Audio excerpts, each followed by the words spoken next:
I do need a favor though. Alright, shoot, what is it? See, I've already had Evan, Lee, and Shane help me out with this iceberg thing, just voiceover it, yeah. But there's still way too much to do. And do you reckon that you could help me out with the whole thing of like level 4? Oh, yeah, dude, this is easy, yeah. Oh shoot, really? Yeah, man, I've done projects way longer than this, so we're chilling.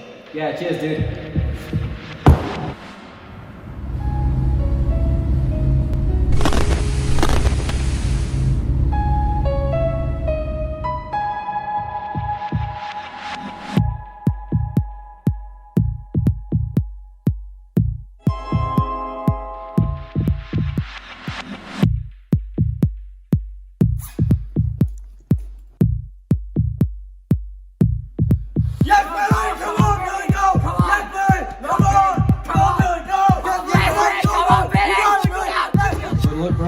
You ready? Yes. All good? Okay. 3, 2, 1.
Sasuke 12 Typhoon.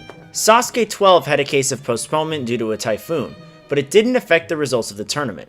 For a bit of context, the original taping date of Sasuke 12 was supposed to be September 21st, 2003, but this would turn into a risky move, as Typhoon Etao of Japan hit the scene during that time period, as the typhoon's lifespan went from September 18th to September 23rd.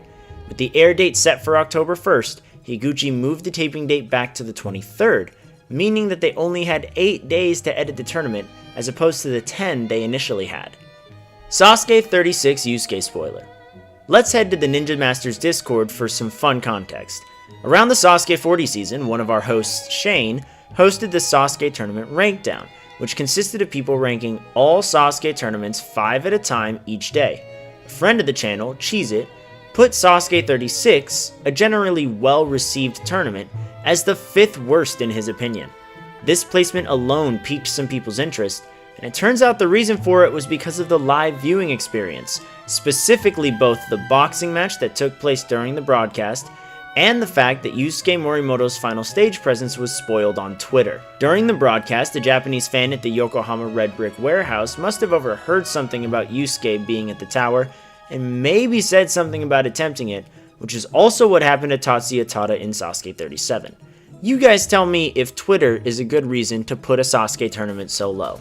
Sasuke 42 Yusuke Sickness. On the topic of the unaging Sasuke-kun, besides another vertical limit burst fail to add to his collection, there was another factor to his experience on set for last year's Sasuke that made it all the more unforgettable. Rewinding a bit though, 2024 was a mad year for Sasuke. Oh, that's so British, Billy. Why'd you make me say that? Yusuke got married in February, went to Taiwan's Jimmy Fit Games in the spring, and carried Team Japan Red to success in the summer's Sasuke World Cup. On October 25th though, things started to take a turn for Morimoto. 2 days before the taping of Sasuke 42, he had a fever of 39.5 degrees Celsius, and by proxy was very, very ill. A few runs before him, he was apparently vomiting on set, and was nowhere near in the best condition to put up a perfect run. This would also explain why Yusuke was pretty much nowhere to be seen during the vast majority of the first stage, and some of his fellow competitors were even speculating that Yusuke was number 51 Boltman in disguise, though one likely candidate for Boltman's identity is tester Aoki Nagano, but that's a different matter. Nevertheless, Yusuke powered through stages 1 and 2 with relative ease, while probably feeling awful internally. Stage 3 rolled around and had one of his sketchier runs, having some questionable calls on the swing edge and some unorthodox hand placements on the burst, which ultimately led to his failure on the obstacle. Yusuke was pretty sad, to say the least, as he was going through a couple off days during taping, which probably cost him his third win of the show. Hopefully, he gets his revenge on the burst in the next Sasuke event. TBS station copies and Sasuke graphics blurring. These two are grouped together due to the latter coinciding with the other. This might be a hard one to understand, but just stay with me. Throughout profiles in Sasuke tournaments and videos on the Sasuke YouTube channel, TBS has used archives of the tournaments they have held to show past events. But it's clear that sometimes these copies have differences to the copies we fans have today. Little history lesson. When Monster 9 was still in charge of Sasuke, they had all the raw footage of tournaments, meaning that they were able to show any runs they wanted to with no limits. However, when Monster 9 went under, all raw footage was gone, and they now only had the main broadcasts to go off of. This means that if they wanted to show, say, Yusuke Morimoto's Sasuke 27 run, they couldn't, because they're limited to what the main broadcast gives. Nowadays, however, the copies that we see from Sasuke 1 to 27 are high-quality versions of the broadcast, with no music to avoid copyright, and the only graphic in use being the timer. Even then, the timer's mostly blurred out, which leads us into Sasuke graphics blurring. In Sasuke 28 onwards, we occasionally see Sasuke 1 to 27's graphics being blurred out during profiles and fluff pieces. But why is that? Sasuke's creator, Ushio Higuchi, still had the rights to those graphics made back in the day, which means the current Sasuke team has to pay to use the original graphics. This was their strategy up until the season of Sasuke 40, which is where the playback videos started to be created. This series of videos must have cost a lot to publish, as the original Higuchi graphics are everywhere. Sasuke 2chan. You remember SMF and Shidaraba from earlier? Well, 2chan is what the Japanese community used back in the Bonsuke days. It's one of the sources that is the most useful for old information for Sasuke and sportsmen. I won't go into too much detail on what it provided, but here's an example. Back in 2021, a random 2chan user managed to get hold of the original participant list for Sasuke 7, and at number 95 was none other than Sasuke 4 breakout star, Travis Allen Schroeder.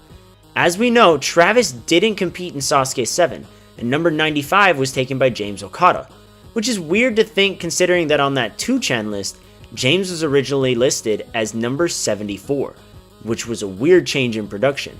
Regardless, this is just one of the many pieces of information that the Sasuke 2chan can provide.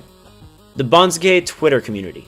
Back in the day, there were certain Twitter accounts that archived a lot of valuable images from tournaments, including images from the sportsman tournaments that are currently lost media, such as the amateur specials and the first celebrity tournament, along with dozens of Sasuke newspaper and tabloid advertisements.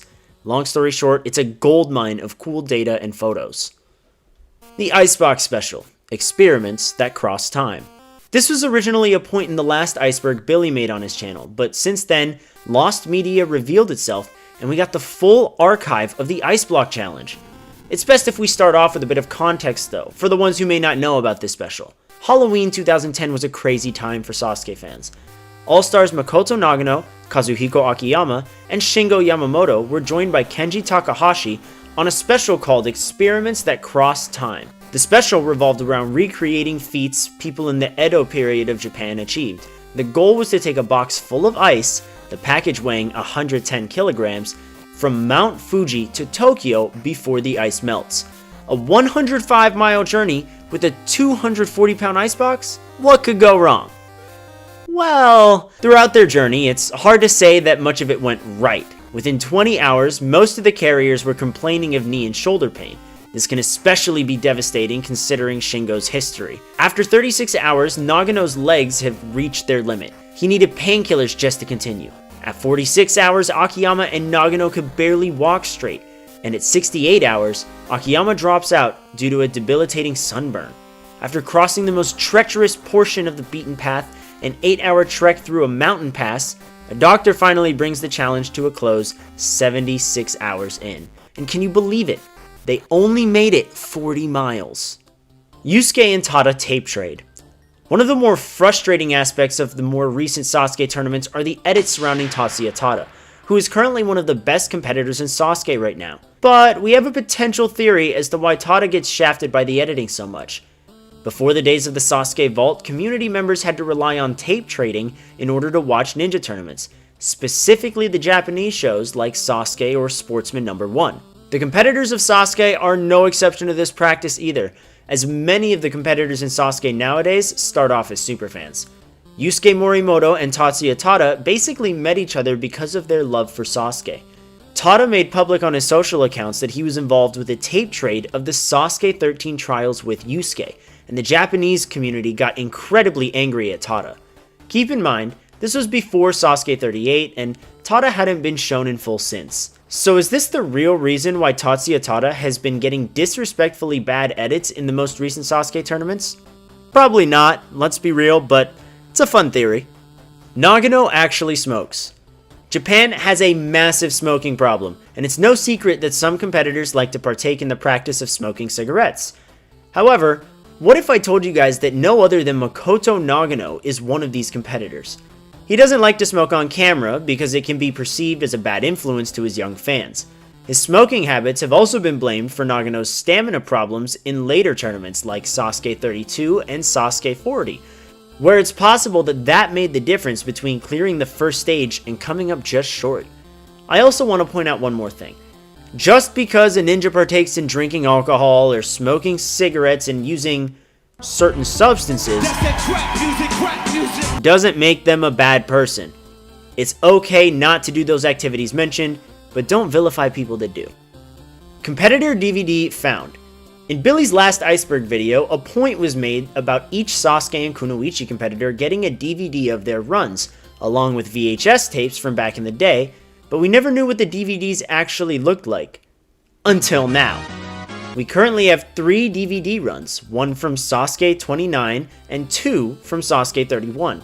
For Sasuke 29, we start with the screen that shows the tournament number, the stage they run, their running number, and their name.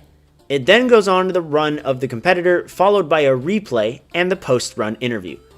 The Sasuke 31 DVDs are the same besides at the beginning, where that little yellow animation they have on the big screen at the start plays instead of the text. Sasuke Matsuri Full Course.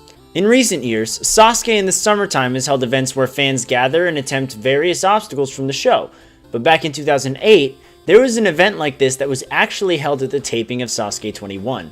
Away from all the Stage 1 action, there was a small course composed of obstacles from Sasuke's past for the audience members to have a go at, called Sasuke Matsuri.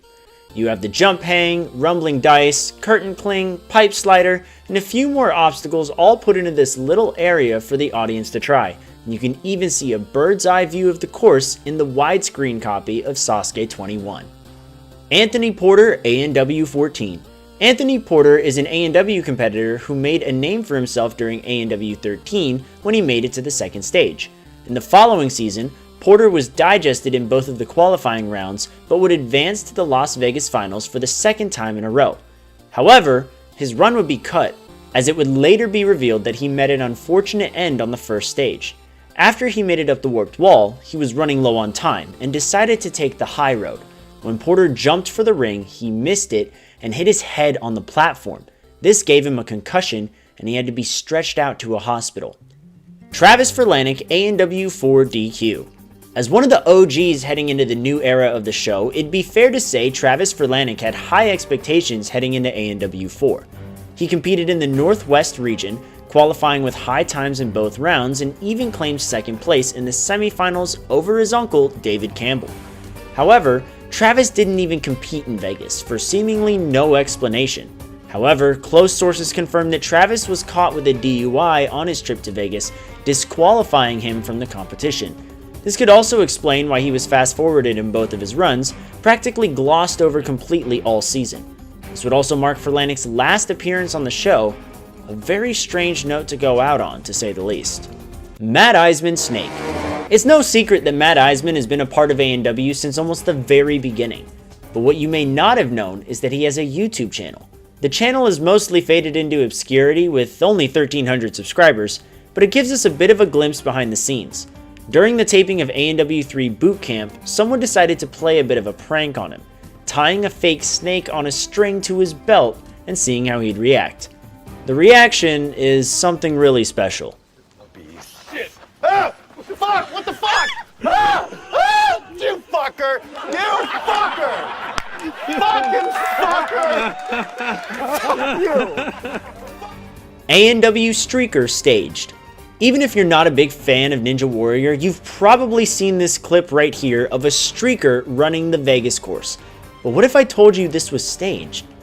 Yeah, sorry to ruin the immersion, but for some reason, it looks like for the longest time, people thought that this was a real thing that happened and wasn't planned by anyone. But nope. Firstly, this streaker wasn't fully naked. He had skin-colored shorts on, which, in hindsight, we couldn't tell due to the blurring job. As for the actual streaker, his name is Thomas Tapp. He and his brother Jonathan are fitness and parkour YouTubers who traveled around with A&W 5 as testers, and the run that was interrupted, Nate Mitchell, is actually a guy named Nate Moore. He was one of the ATS staff at the time.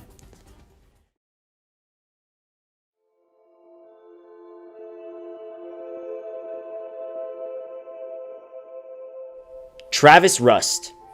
Unlimited potential. What if? How so many questions here could be asked that will never be answered. It's unfortunate because Travis Rust was up and coming before everything came to a screeching halt on September 8th, 2021 when he passed away in a motorcycle crash. Travis had made it onto American Ninja Warrior and competed in the 11th season, and he had relatively decent success. During his qualifying run in the Atlanta qualifiers, he made it all the way to the Ferris wheel before failing and placing 22nd, which made it good enough for him to make it to the city finals. He would go on to make it up for grabs before his run came to an end and would fall on that obstacle. He barely missed the cut for Vegas, placing 17th in the one and only season he competed on. He was also a ninja coach and had coached at Ninja Quest in Marietta, Georgia at the time before his death, and had coached many notable athletes, including the likes of Vance Walker and Ethan Bartnicki. Later on, during the finale of season 15, A&W paid tribute to Rust during Ethan Bartnicki's fluff piece before stage 3, and Ethan going on to clear the stage made for a very touching moment for the season.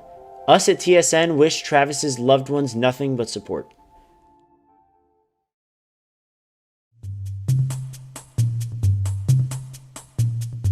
ITV Ninja Warrior Queen Death. When Queen Elizabeth died in 2022, the United Kingdom did everything in its power to cover it in the news, on your screens, and in person.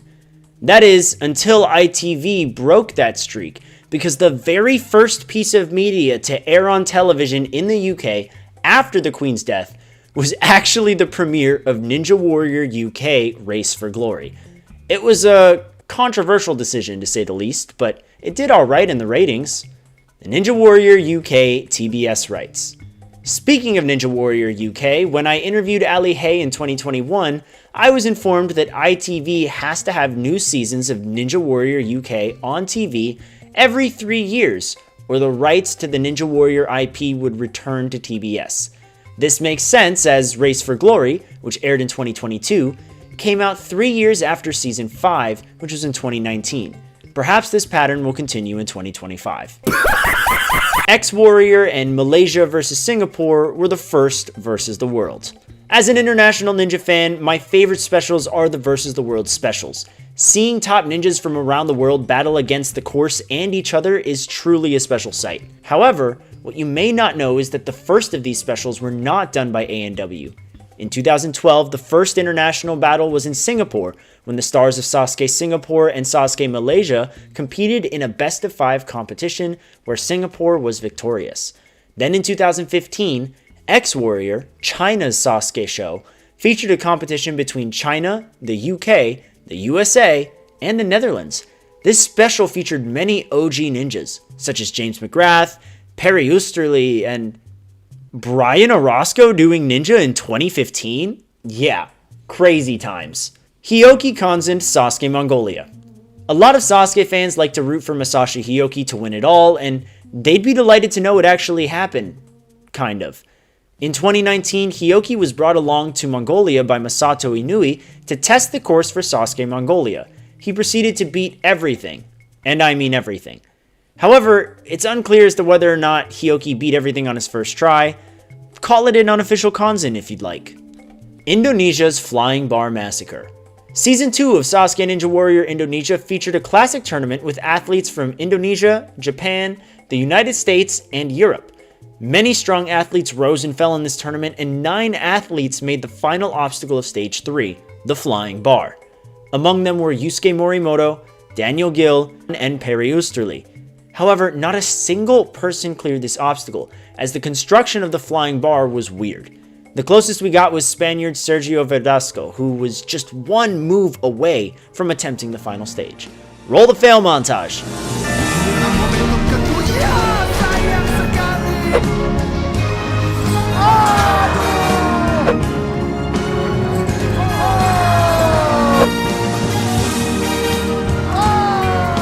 Ritme yang sangat bagus sekali. 3, bagus sekali. Lihat ya. Satu langkah lagi untuk menuju medalya, Sergio.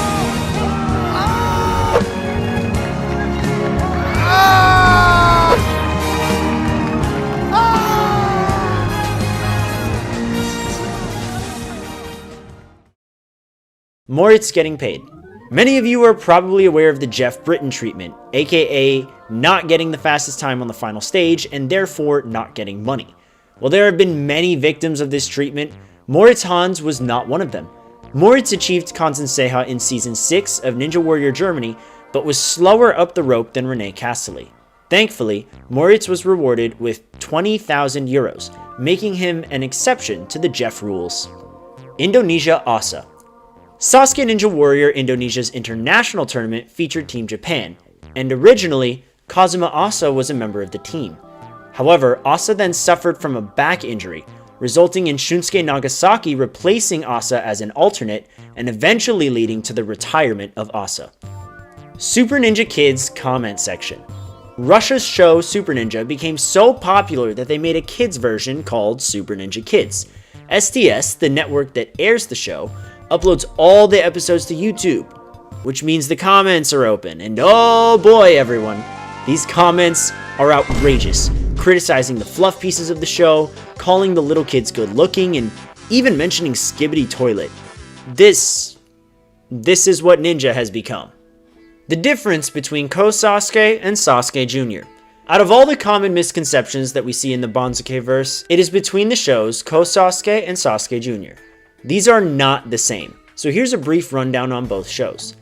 Kosasuke was a Bonsuke special that started from 1998 to 2001 that involved kids running a Sasuke-style course, but it is made easier for the kids to complete. The course is split into 2 sections, with 2 separate time limits for each, and if the kid clears that, they have to swing off a trapeze onto a narrow platform. Complete that, and they move on to the final stage, which is a 10-meter vertical climb up a pole, which is to be done in 30 seconds. That is Kosasuke. Sasuke Jr., on the other hand, is a course only made up of 1 stage, with a variant of Viking's Parley making an appearance. If you failed the course, however, one of the kids' parents would be transported down a conveyor and into the water, but if you clear, they stay dry and the kid achieves a Kanzen Seiha. In the grand scheme, it's easy to get these two mixed up as they're both Sasuke spin-offs featuring children, and both their Japanese names literally translate to Sasuke Jr., but I digress. Sasuke Jr and Senior aren't Bonsuke. Carrying on from the last entry, Sasuke Jr and its counterpart Sasuke Senior, which is the same as Sasuke Jr but with pensioners running the course instead of children, with a couple of obstacle changes, these are not a part of Kinniku Bonsuke. With the 2 series starting in 2003, a year after Bonsuke ended, it was Taiku World that took the series into fruition, not to be confused further with Kosasuke, which is Bonsuke. Viking is related to Bonsuke. Yep, that's a twist you probably didn't see coming. Viking 1 was the first special of a new show from Higuchi on another network named Sea Muscle King Viking, in what is basically considered the 4th attempt at rebooting Bonsuke.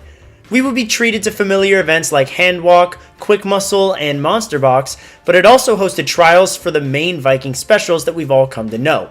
Footage is extremely scarce outside of these specials, as despite the fact that it aired a whole 2 years until March of 2007, it never went above 6% in ratings. What was the final Bonsuke Sasuke? This entry is here purely to free up any confusion people may have. Some people think that the final Bonsuke Sasuke was Sasuke 8 due to the whole Kane Kasugi situation with the Game Boy game, but it was actually Sasuke 9. 9 was the final tournament to be labeled the Kinniku Bonsuke Special, as this was the final Sasuke before the Power Island incident that we've already hinted at throughout the video, but we'll get there when we get there. So when Sasuke 10 rolled around, the show was now on its own. Monster Dive. We've seen the Monster Box, the event where you jump over a box using your hands, so what if we removed the hand part and the competitors just jumped over it? This is Monster Dive. The challenge was simple. Clear a Monster Box jump and land in the water without using your hands. The only competitor that competed in this event that us Sasuke fans would know of was Waki, along with Viking star Bobby Olugun. Bobby ended up making it to 10 boxes, while Waki would take the second place spot at an impressive 14 boxes, leaving first place to Big Small Duo member Chilo, who you may remember from Sasuke 14. Prizes won during Escape. Escape was a Bonsuke event that was kind of like Sasuke, but all 100 competitors ran at the same time. And it was awesome! Everyone starts by running out of a cage and goes through this obstacle course with people falling off collapsing bridges, followed by a massive team push event where everyone falls into water on top of each other. Then you've got a damn zombie following 3 people attached to planks. Then you go through this Alcatraz looking thing and have to get to the other side without being caught by a bunch of hunters, ending with this big swing like we saw on Kosasuke. Wow. Madness. Anyway, throughout these rounds, the participants who advanced would be given cool prizes, such as a headband, a t-shirt, tennis shoes, a watch, all of which being Kinniku Bonsuke branded, and 1.5 million yen, which roughly translates to $30,000. If you want a full in-depth explanation on Escape and its history, check out this video from Takeshi's Castle competitor and connoisseur, Joshua Murphy. Bonsuke trading cards and merchandise. On the topic of Bonsuke goodies, throughout its time as a franchise, there was a lot of merchandise that was created for the show. We went over the multitude of video games earlier, but there was also the keychain, t-shirts, books, figurines, and most predominantly, the trading cards. These trading cards were extremely popular back in Bonsuke's heyday, producing cards themed around Sasuke, sportsmen, and other Bonsuke events. The Sportsman and Bonsuke anime. Yep, this is real. You may be familiar with various pieces of media that the show has produced over the years. Merch, games, and even DVDs, but did you know that they once turned Bonsuke into an anime? I'm actually serious about this. In 2001, a direct-to-DVD 3-parter named Muscle Ranking, Kongo-kun's Great Adventure, you guys are very lucky I'm not reading out the original title. This can easily be found on the internet nowadays, but it's a really fun watch and shows that Higuchi's creative skill was the limit. Seriously, it features one of the characters clearing a 300-box monster box. It's insane. Also, sorry, did I say they made one anime? They made 2. The second anime, called Gold Muscle, was part of Bonsuke's direct successor, Taiku World. It featured parodies of famous athletes in the form of animals, all doing what they're known for best. From famous track sprinter Cheetah Lewis to the powerful Elephant Ozeki based on Asashoryu to Kongu Tyson, who I assume is just a metaphor for the gorilla-like strength needed to bite someone's ear off. It's not great imagery. But despite the fact that this lasted 10 episodes, this one is, unfortunately, far less available than the first one. Nagono's final Viking rematch. On Higuchi's failed 2009 Bonsuke Reboot 3 Minutes, contestants would be tasked with, well, 3 minutes to perform a certain task. Amongst the myriad of challenges in its first and only aired episode, Makoto Nagano was brought back to have a rematch 4 years in the making. Nagano had 3 minutes to cross a 50-meter horizontal rope using only his hands, not unlike what he faced in Viking 2. He'd only be allowed to use his feet to rest. It only took him a minute to reach the halfway point, but he quickly began to fatigue. About 40 meters in, and with about 50 seconds left, Nagano fell into the water, citing the rope's shakiness near the center for his sudden gas out. TBS sues Wipeout. Wipeout is a show that really needs no introduction. It's the funny show where people fall in the water funny. But amongst everything you might have known, there was one company who might not have found the show funny. Everyone's favorite foe, TBS. They filed a suit in California court in the fall of 2008 against ABC. Weirdly enough, the production company Endemol was not mentioned originally, but don't worry, they were added into the suit later on. They claimed that Wipeout copied elements of Takeshi's Castle and other reality TV shows that originated in Japan and were later resurrected, with the company's backing in other countries. ABC declined to comment at the time, yet Endemol claimed that bits and pieces of Wipeout may be reminiscent of Japanese game shows, but it's not based on that, and it wasn't the inspiration. In reality, they didn't even have a case, seemingly implying that since they've been making courses since the 80s, no one can. In late 2011, this case was settled in court, but the details of said settlement were kept private. Ultra Strong Game. If you've been in the community for a fair bit, you've surely heard the jokes about Inui wanting an all-underwater Stage 2. This originates from a TV show that Inui had in 2005 called Ultra Strong Game in his first test to answer the question, how can I make Sasuke without actually being involved? Ironically, as we mentioned earlier, his former boss was asking the same question and at the time made Viking, but I digress. Either way, you can consider this a precursor to Doors, another celebrity-oriented obstacle course show. Competitors flew to Australia to compete on a 3-stage obstacle course, the first of which, called Fort Impossible, being arm strength based, with a bit of Indiana Jones mixed into it. Stage 2 was in the middle of the Gold Coast beach, forcing them to do an army course on the beach in order to catch a flag. Stage 3 was Inui's dream stage, that all-underwater stage called the Aqua Labyrinth. The final stage, called Splash Bomber, featured an obstacle course floating on the water, ironically, one you'd probably see on Wipeout. The show was played in teams, and it ended in a tie. Not a bad show. Power Sasuke. Think of Sasuke. Now think of workout guys. Okay, now combine them. Meet Pancration, or at least that's what they'd call it if they didn't mistake it for a plant. It's alternatively known as Power Sasuke, and that's for a very good reason. It's a bunch of jacked up dudes doing the most insane stuff, but on an obstacle course. For example, the very first obstacle was lifting a giant car frame. Later, you have to lift and lower a barbell in a maze type format. Later on in Stage 2, you have to pull a giant-ass combination of cars and trucks that obviously weigh a ridiculous amount over way too much. Oh yeah, did I mention there's a time limit? There's not much footage out there, but from what we know, no one had been able to get past that damn vehicle pull. Super Viking, the South Korean spin-off. Despite being in close proximity to other harbingers of the sport, South Korea has never had ninja in any form. That doesn't mean there's nothing to talk about though. From November 2006 to April 2007, South Korea had an international spin-off of Pair Viking named Super Viking. Needless to say, it was quite a downgrade from what you'd expect from Viking itself. There were only 2 stages, and the entire course was covered in yellow and blue stripes. Kinda shocking considering the budget was over $2 million when adjusted for inflation. But hey, here's a cameo from Monster Box record holder Yo Hong-shul.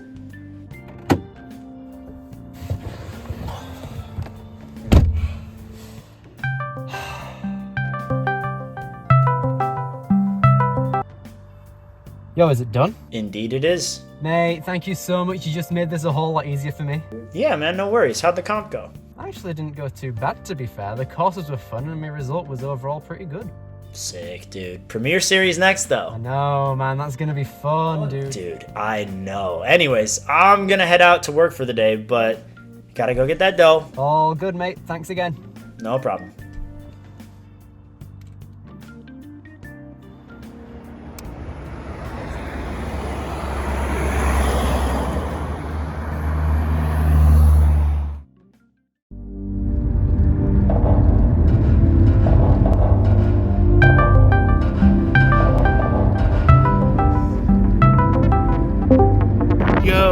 Hey, mate. How's things?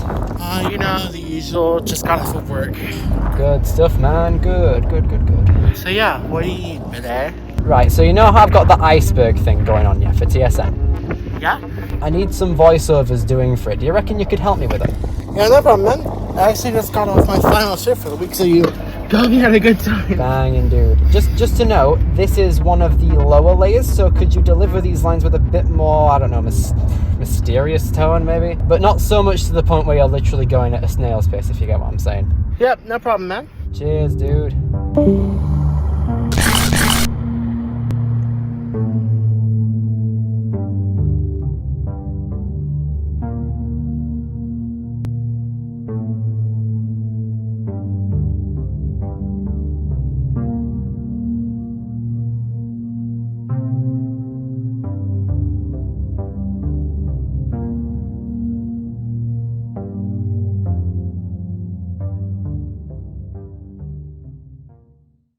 How many times has Yamada actually retired?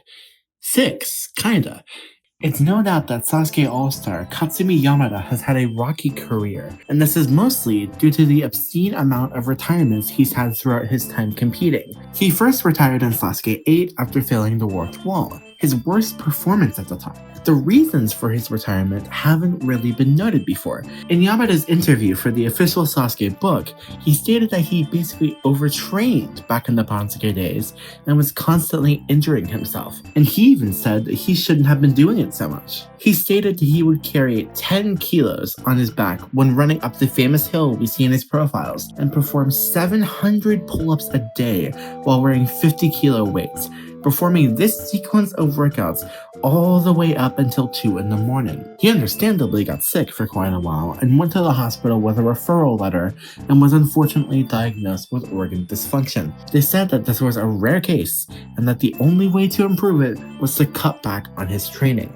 After about 6 months, Yamada started to feel much better and he told the hospital doctor that he wanted to participate in Sasuke, but he told him not to. His family also told him to quit, but eventually they said that he could do it one more time if it was the last time, and that last time was Sasuke 8, which is where his first retirement was written in history. As we know, he came back for Sasuke 9, pulling off a small success streak through 2002 and 2003, but after the glove fiasco in Sasuke 12, he then retired himself, which seemed to be permanent due to him not appearing for Sasuke 13. Mr. Sasuke then returned for all the tournaments in 2005, but in Sasuke 16 he decided to retire again, much to the confusion of his fans at the time. But to everyone's expectation, he returned for 17 and competed regularly throughout the majority of Shin Sasuke. After falling victim to the slider jump in Sasuke 23, he stated in his post-run interview that the next time would be his last no matter what, which was honestly looking more realistic as he was reaching his mid-40s by this point. Sasuke 24 rolls around and he times up on the Warped Wall, and it seems like he's being legitimate again, not showing up to 25. Shocker, he comes back for 26 and 27, and Sasuke goes down with Monster 9 after the bankruptcy. In 2012, Sasuke Rising is born, and with it comes the forceful retirement of the All-Stars, with Yamada following suit, turning to a coaching position for his prodigy group, the Black Tigers. In 2014, he came out of his retirement to run in Sasuke 30, failing the double Warped Wall. But after falling, he had an argument with the staff over some unknown topic, which led to his run in Sasuke 30 being completely erased from history and his last official retirement. Since this tournament, he's competed in 33, 38, 39, 40, and 41. This goes for the World Cup and Sasuke 42 as well now. With this recent streak being a pledge to compete until 100 or something, yeah, I don't think he's going away, guys. Along with being a member of Team Japan Legend in the Sasuke World Cup, but never said he was retiring, which rounds out the grand total to 6. Pull. The final stage of Ninja Warrior can also be heavily affected by production, especially if it's a rope climb. That's because there are people up top running the belay, or the wire attached to a competitor's harness. While it is for safety, it can also be used as a tool to pull competitors up the tower faster than others. Notable examples of this are Drew Drechsel and Matthias Norwell.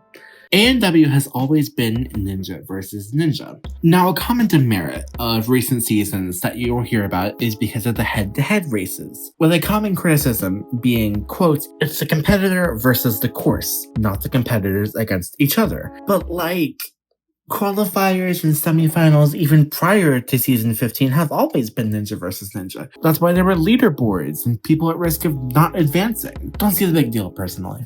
Ex-Warrior sued. Now, many shows around the world have attempted to replicate the success of Ninja Warrior, some of which not being licensed Super Ninja.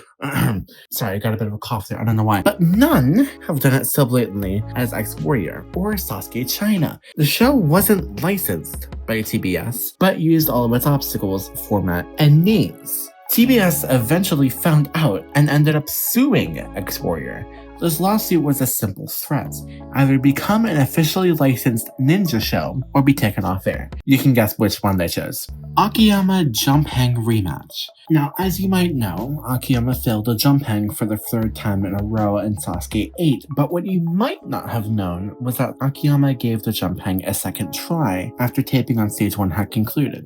This was shown in a special episode of Zone, shown after the tournament, where he threatened to retire on the spot if he did not make the jump, and God, I wish we had footage for this. And it turns out that he did. He made the jump, and after clearing the obstacle, he seemed overjoyed, joking, "If I can do it, it's easy." Snowboard Sasuke. I bet when you clicked on this video, you weren't expecting to hear about stuff like this, were you? Allow me to introduce you to Snow X, lovingly called Snowboard Sasuke by fans. Simply put, competitors would face off against 3 stages, each with increasing difficulty and obstacles that pertain to the sport of snowboarding. The third and final stage featured a 720-degree turn on a ramp, followed by a 7-meter handrail. It's also important to know that despite all these turns and high jumps, you cannot touch the ground with your hand, as doing so will result in disqualification. The only known win in this event was by New Zealand native Quentin Robbins, though Japan's Norifumi Tsuyasaki came close, only failing because he grazed his hand on the ground. Handwalk Tower. Handwalk Tower is special as it was the first ever Kinnikubansuke special, predating Sasuke as it aired in March of 1997. I think I can count on my fingers the number of total seconds of footage we have of this thing. It's extremely rare. All we really seem to know is that it exists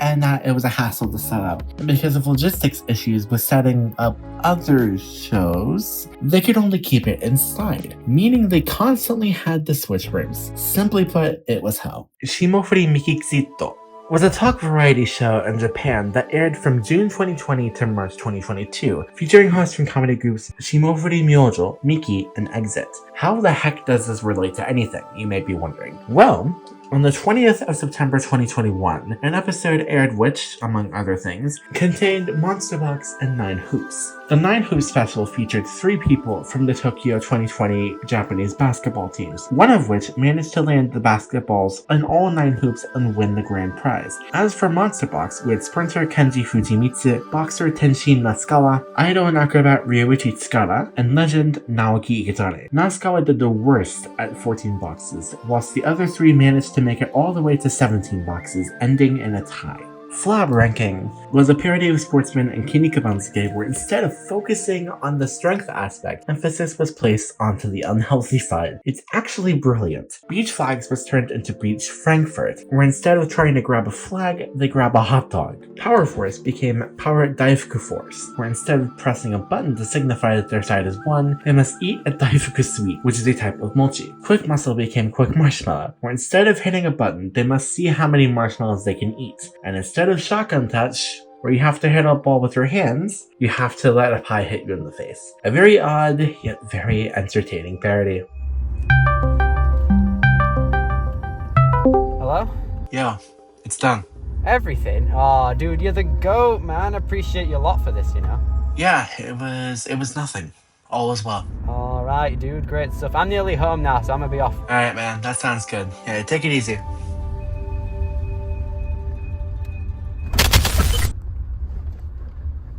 What's happened? Bad news, mate. Car's dead. You're joking. Yeah, sorry, lad. I could call a guy to fix it, but it would take about 10 minutes. Nah, mate, it's all good. My house is only like 10 minutes. I'll walk. You sure? Yeah, mate, everything's good. I will PayPal you a tenner when I'm available. You are a legend. Take care. Alright, lad. See ya.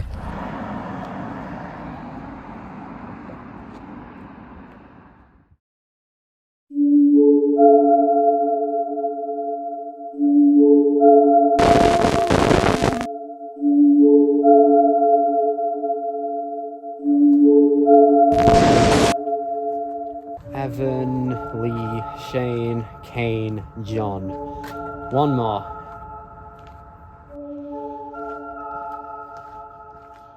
Come on, man, pick up, pick up. Hola, mi amigo. ¿Cómo está? Hey, mate. You good, man? You don't sound too happy on my end. Yeah, I'm fine. I had a comp earlier, but I'm just a bit tired. Battery 1%. Right, mate, I need a favor. Yeah, what's up? You know that Iceberg video, yeah? Yeah, what about it? All the guys have done at least something voiceover-wise, and there's one more layer that needs doing. If you're available, can you voice over this layer? It's fine if you can't. I actually just got done with my internship, so I'm basically free as hell. So yeah, I got you, Billy. Banging, mate. You're a bloody legend. But just be warned. This is where things get dark. Yeah, don't sweat it. Yeah, no problem for me. Cheers, mate. Really, really appreciate that legend you are. You there, dude? Callum? For God's sake!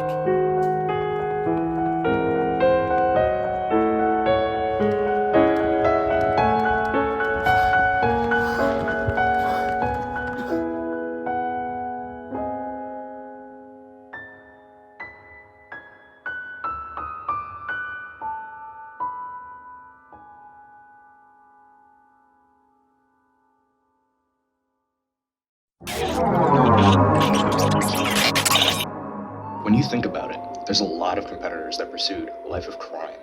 Obviously, there's people like Drew, of course, and someone we'll talk about in a moment. But there's way more where that came from. Tadanori Fukuyama from Sasuke 4 and 6, he was arrested for selling guns illegally. Haniho Heniha from Sasuke 6 and 7 was arrested for overstaying his visa in Japan. And Otomo Kitabatake from Sasuke 40 was arrested for indecent assault towards a woman in her 20s. And most infamously, probably the most famous and successful of the Sasuke criminals, outside of Drew Dressel, of course. He was a member of the Black Tigers, and competed from Sasuke 32 through 35. The run that put him on the map was in Sasuke 34, where he was the first Black Tiger to reach the 3rd stage, before he went down on the Sidewinder. After Sasuke 35, however, the Black Tiger selected for Sasuke completely got overhauled, and Obata wasn't a member of the group anymore. What was the reason for it? Well, Satoshi Obata, behind the scenes, was a horrible human being who would sexually harass women, stalk them, and would impregnate some of the women he was in a relationship with, then proceeding to essentially abandon them and become a deadbeat dad towards the kids. One of the women that was a victim of Obata approached director Masato Inui with evidence of his misdeeds and was promptly banned from Sasuke and presumably kicked out of the Black Tigers. It is also rumored that Hiroshige Yamamoto, another relatively successful member of the Black Tigers, was also banned from Sasuke as of guilt by association. However, that is unlikely, seeing that Hiroshige is still a part of the Black Tigers, but has been surpassed by other members of the group, such as Yoshiyuki Yamamoto and Hayato Takasuka. Let's hope that the victims of Obata eventually get the justice they deserve, and be glad that this disgusting human being is no longer involved with the sport. Oh boy, where do we get started here? Well, Stuart Hall was once known as the voice of Ninja Warrior and being the mainstay in the households in the UK back in the mid-2000s. How could this all be something that would be so bad? Wouldn't this just be a distant fond memory in many people's minds? Well, a couple years later it turned out he would be outed as a pedophile. I scripted a video explaining this more in detail, and if you want to know more, here's the link to the video. But to put it short, Hall was outed as a child predator, and he was sentenced to 5 years in prison, along with the spot on the sex offenders registry. Due to this arrest, Challenge dropped him as the Ninja Warrior narrator in the UK, and they replaced him with Jim North. American Ninja Warrior Season 12 is widely considered one of, if not the worst season in the show's run. Format change, the budget dropped, and many fans mistakenly blame it for the fall-off of A&W as a whole. However, that's not entirely true. A&W was already set to take a hit from a financial standpoint before the pandemic had even begun. The original A&W 12 was set to have 3 locations: the Universal Backlot in Los Angeles, the Tacoma Dome, and Las Vegas. That's right, A&W 12 was supposed to have Vegas. However, the show still would have gone from 6 filming locations to 3. Not much was known about the courses, but A&W 15 through 16's obstacle Ring the Bells was originally set to be used during that time. Finally, age limit would have remained 19 years old, but golden tickets were awarded to 15 through 18-year-olds who had done well in Ninja Jr, notably Vance Walker and Caden Lebsack. This would have made teams special competitors in the competition, technically ineligible to compete, but made into exceptions anyways. Unfortunately, not much came from this season, Before the first day of official filming, the COVID-19 pandemic hit, and filming was cancelled. Rest in peace to Kane Nakasiri. He was supposed to watch that episode live, but couldn't due to the virus.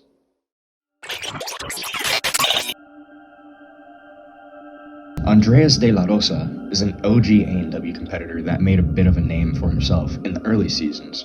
For instance, in A&W 5 he made it all the way to the medal spin. However, it was all he was known for. We wouldn't be talking about him.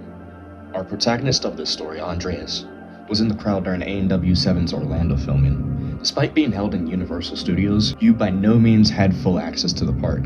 Once your group was rotated out, you had to leave. Andreas took a different route. He hopped the fence back into the taping area. Needless to say, Andreas de la Rosa was banned from A&W and Universal Studios Orlando. Nuin Fuku was 3rd overall in Sasuke Vietnam in Season 2, achieving Kanzen Seha, just slower than Lei Van Fook and David Campbell. It turns out that a few years after he won, he was actually arrested for tax fraud.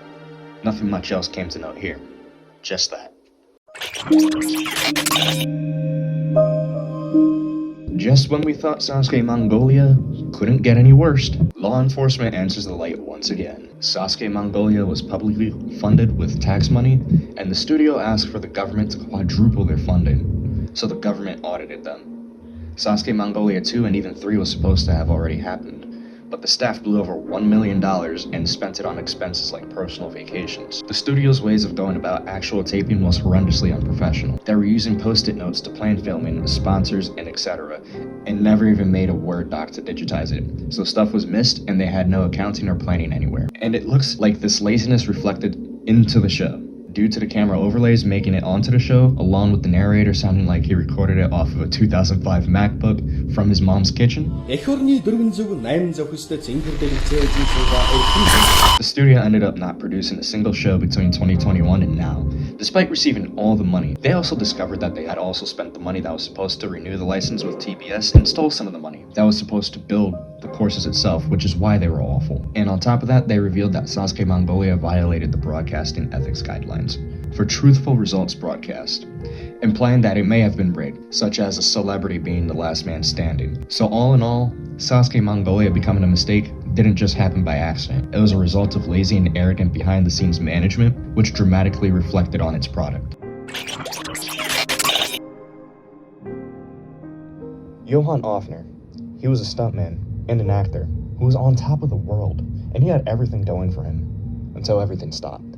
He competed on Australian Ninja Warrior, Season 1, making it all the way to the rope jungle on the 2nd stage, but you'll never be able to see any of these runs on the programming. The reason for this is because in early 2017, while he was filming a music video for the Australian hip-hop duo Bliss and Esso, they were filming for their track Friend Like You. During the set, the armorer, Warren Ritchie, provided the shotgun and ammunition that was supposed to fire blank rounds, but ended up firing a shot that would hit Ofner in the chest, and this would cause him to eventually succumb to his wounds on January 23rd, 2017, where he would die of heart failure. Later on, it would turn out that the rounds that Warren Ritchie had given were illegal, and he could have been jailed for upward of 20 years, because the shotgun had not been test fired, and had obtained homemade shotgun shells that contained ignition powder and a plastic casing which acted as a projectile, which ultimately caused Ofner's demise. Later on during his funeral, a haka tribute was given to him out of respect for his family, and all his runs were not aired on Season 1 of Australian Ninja Warrior.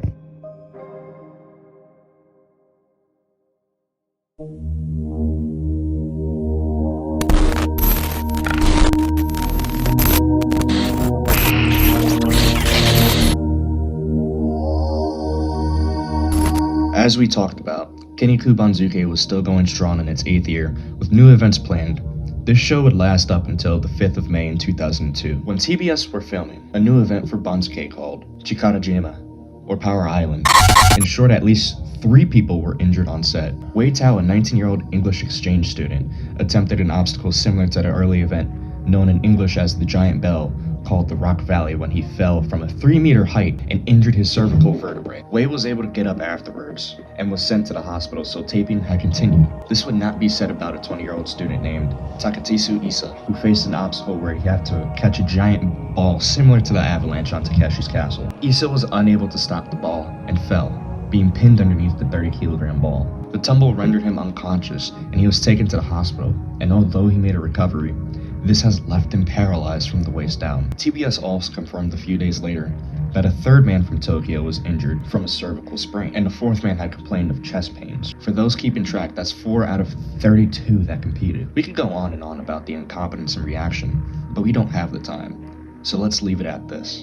And an internal investigation was conducted, and it was confirmed on the 24th of May that Bonsuke had been cancelled, and would return in the autumn with new safety precautions.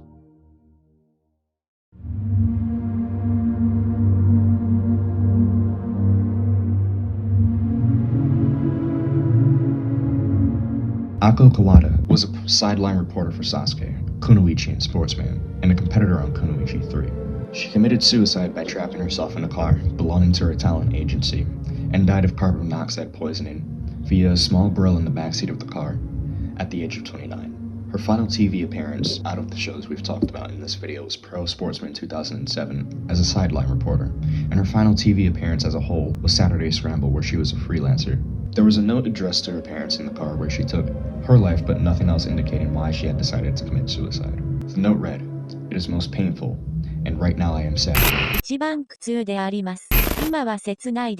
And according to her talent agency, she was recommended to see a doctor as her physical appearance had worsened at the beginning of May 2008, which ultimately led to her suicide on May 25th. If you or anyone else you know is going through a tough time mentally and has these thoughts, please help yourself or a person out by contacting your local suicide prevention authorities.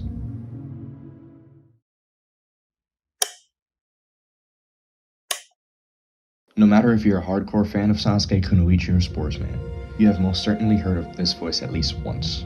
そしていよいよこの男がスタンバイ、史上最難関の第一ステージ、ついに初のクリアへ。ロシアのネモフはこの16段を楽々とクリア。This is Kiyoshi Kobayashi, a pioneer of narration for the main Higuchi shows, narrating Kunoichi 6 through 8, Sasuke 17 through 27, and Sportsman from Pro 1995 all the way up to Glory 2010. That's 16 years of narrating the athletic stories from Kane Kasugi's rise to sportsman dominance to the saddening sights of Ayako Miyake's broken success streak in Kunoichi 7 to the birth of Sasuke legend Yuji Arushihara. Kobayashi overlooked all of it. Due to being a heavy smoker throughout his life, on July 30th, 2022, Kiyoshi Kobayashi unfortunately died due to pneumonia, a bacterial inflammatory lung condition, at the age of 86. His final action in the TV business was an act of him retiring from his role as a voice of Daisuke Jigen and Lupin in the Third after over 50 years of service. However, his final appearance in anything to do with the Higuchi-related shows was a reminiscence message throughout his time as the Sportsman #1 narrator. 今も覚えている。20年前に飛び散った火花の眩しさを。このスポーツマンナンバーワン決定戦っていうのは各ジャンルが集結してそれぞれのジャンルのルールからするとありえないことをやってたわけでしょ。あのしのぎを削る感じがすっごい面白かったね。あれが夢のようだったな。モンスターさあケインが発進した。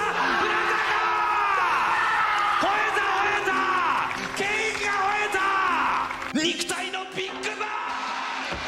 肉体のビッグバーン！競技の垣根を越えた戦い。と並んでの41だ！そこに神の領域を見た。さあどうだ！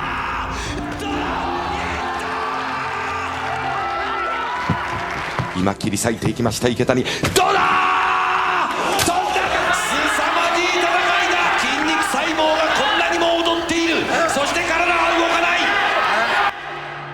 伝説は時代を超えてゆく。これから挑む者たちを奮い立たせるために。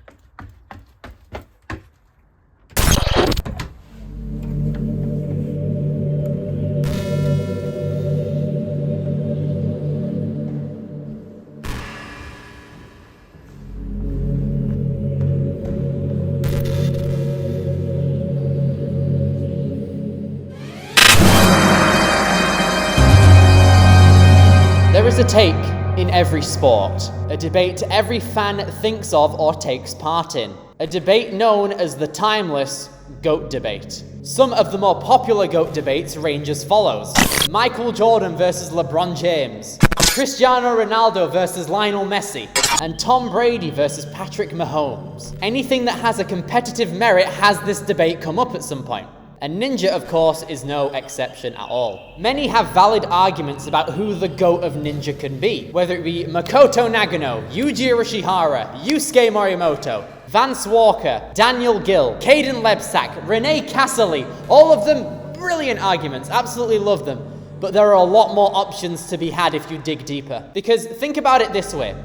Realistically, to be the greatest ninja in the world, you need to be basically Jesus. You need to be literally unstoppable at any single thing possible that may come in your way as a ninja athlete. You'd have to be basically unstoppable at bar tech, cane tech, agility, speed, aerobic endurance, bat tech, bolt tech, literally any single form of tech, upper body strength, grip strength, anything possible in order to at least be considered the GOAT. Along with winning every show, every WNL qualifier, every FINA qualifier, every NSC final, every NSC qualifier. There are just too many variables to try and mathematically add up this incredible task of trying to find the GOAT. All of these variables would have to match up flawlessly to even get like the slightest idea of who the GOAT of Ninja might be. So today, that is what we're gonna figure out.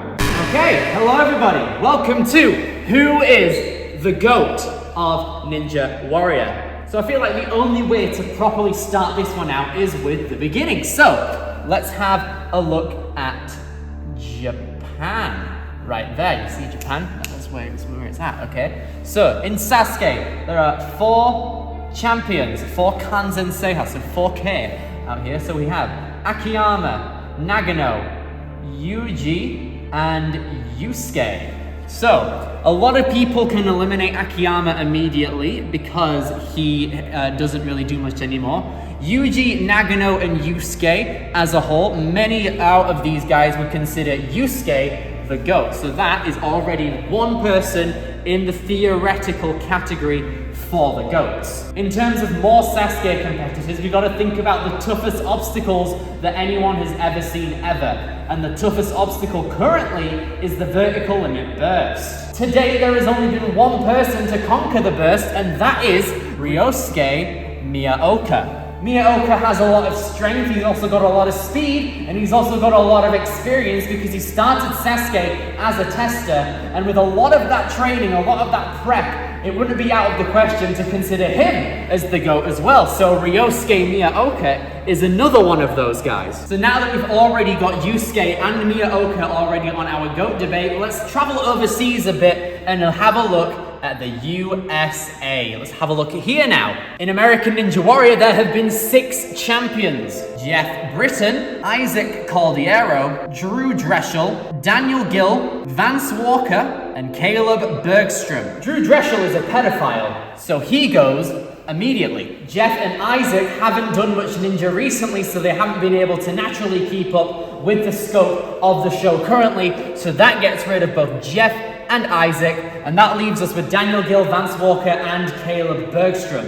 They have all fallen in the water and failed obstacles plenty of times, but the only person to do it twice is Vance Walker. So we're gonna put Vance Walker on our list. We're already getting a couple people here. This is really nice progress. We're starting to actually use our brains. Traveling overseas further, we've got Europe, a big continent full of ninja goodness. We've got the UK, France, and Germany being the main countries for the European scene in ninja. We've got quite a few options here. For the UK, we obviously have Tim Champion, who's the only winner of Ninja Warrior UK. In the modern day, we've got people like Jack Andrews and Harrison Daly, 2 people in the elite division in WNL, uprising in the grand scheme of ninja. France comes around, we've got Jean Tezanos du Montcel. He won a lot of times. Clement Gravier is also a recent one. He's won France a couple times as well. And he's also won Ninja Warrior Poland. He's got that international prestige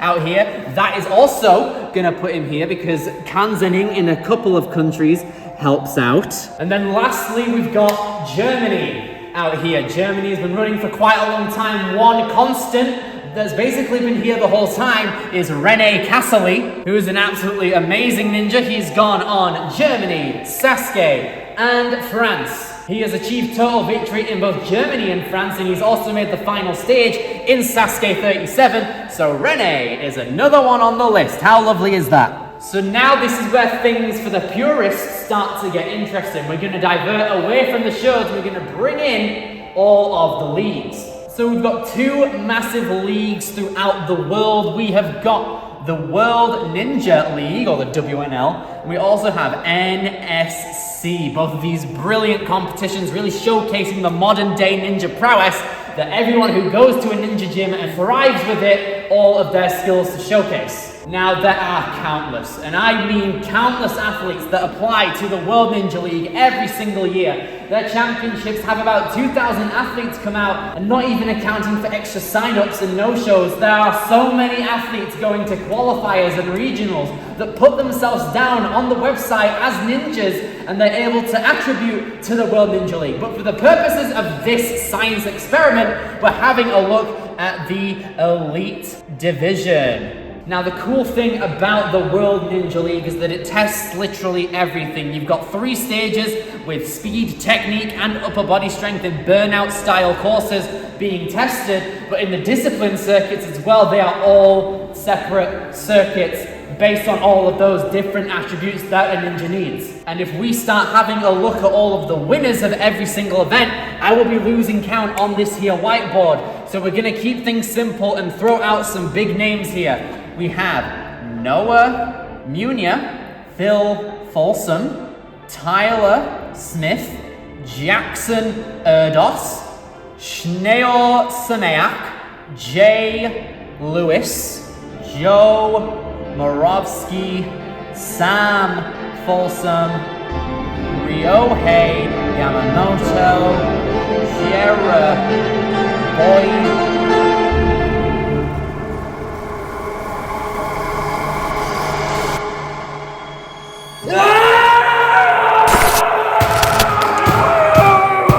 Come on! Please! Come on! Surely! Surely! I'm telling you, like every single different country, every single different ninja show has its own different type of different rules, different scorings, different competitive skills, different difficulty scaling. I don't get it! Because even the people, Yusuke, Miyoka, Bonsuke, Flamongo, the entire gum here. We got people like Yuval Shera, the Shears, Sam Folsom, Joe Morovsky. I don't know what's real anymore. Oh, because now with Ninja OCR becomes more popular, and with that, speed takes over, and then we're all left with NSC to do burnout. It doesn't make any sense, because then you've got the Gavins, and then your Vance Walkers who don't even do WNL, and then you've got people like Yusuke, who are Japanese and don't do any leagues at all. Some people would just give up at this point. Everyone would say, oh, but everyone's equal. No, surely, in every single aspect, every single bit of the world, there has got to be one person who reigns on top of everyone here. But at this point, I give up. I give up trying to find one. Because realistically, who is the GOAT is an absolutely pointless question. I don't even think that's true anymore. Because even then, there's surely got to be someone who has the audacity to get on top of everyone else in this insane sport. It's really weird. I don't know who the GOAT is anymore. Please, tell me, please, Jesus above us. Tell me who it is, please! Who's that GOAT?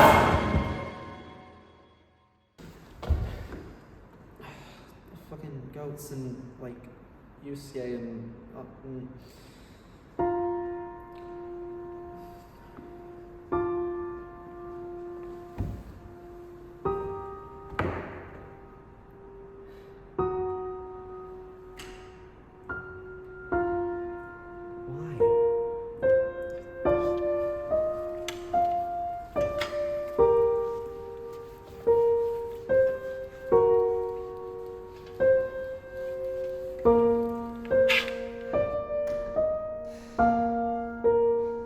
Because it can't be, can it?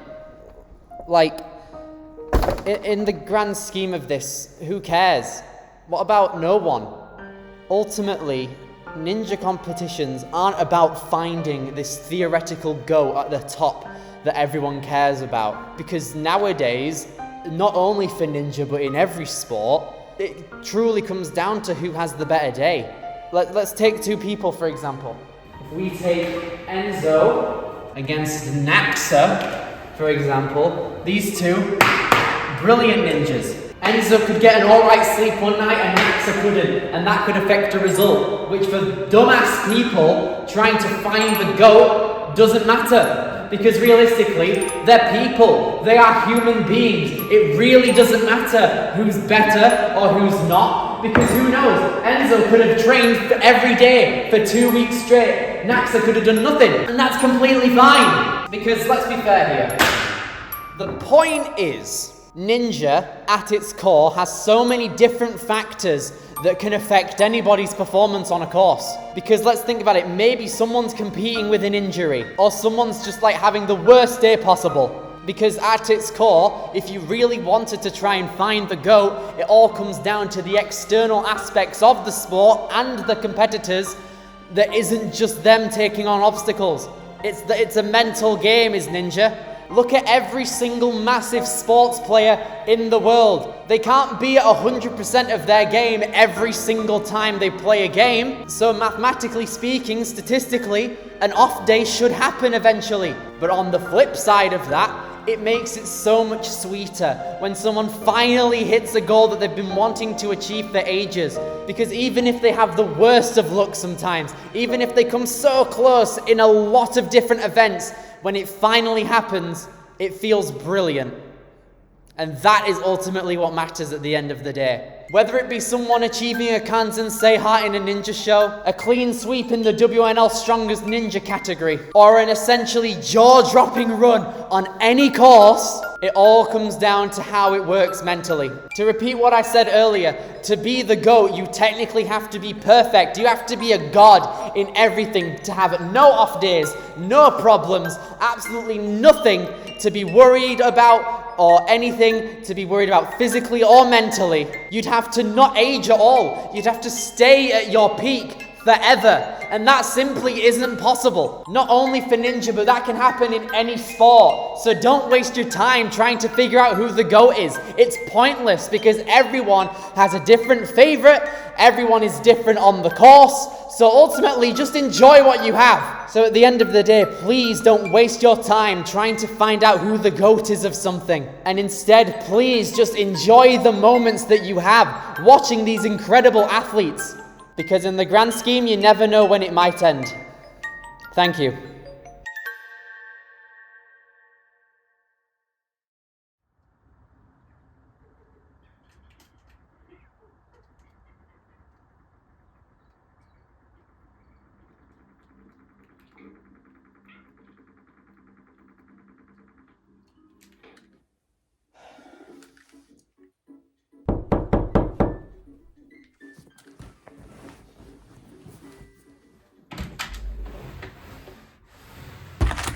Hello?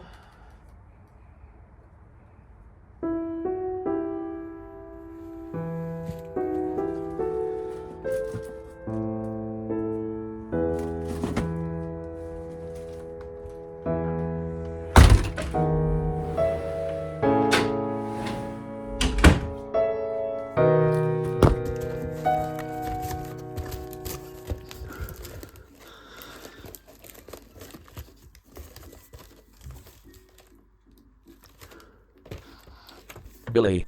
Ninja Warrior, as a franchise and a sport, has done so much for us, but over the years some people grow closer to it, while some grow away from it and therefore is not a big life passion anymore. No matter our differences, though, all of us have one thing in common: our love for ninja was always there at some point. Let us reminisce and look back on the memories we've had by ourselves and the memories influenced and had with others. The Sasuke Nerds.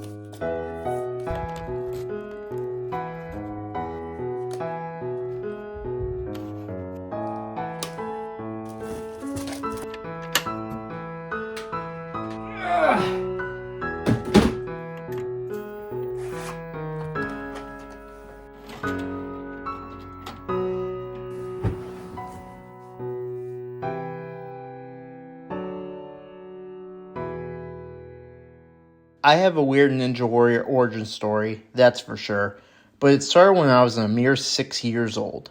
I was running around like any other kid would when I would clip my left pinky toe on the couch, breaking it. Of course, like any other injury, physical therapy would be essential to my recovery. There, I would discover a love of obstacle courses, and since then, I would look forward to going to physical therapy just to do more obstacle courses. My parents would take notice, and would eventually find an obstacle course show on TV for me to watch.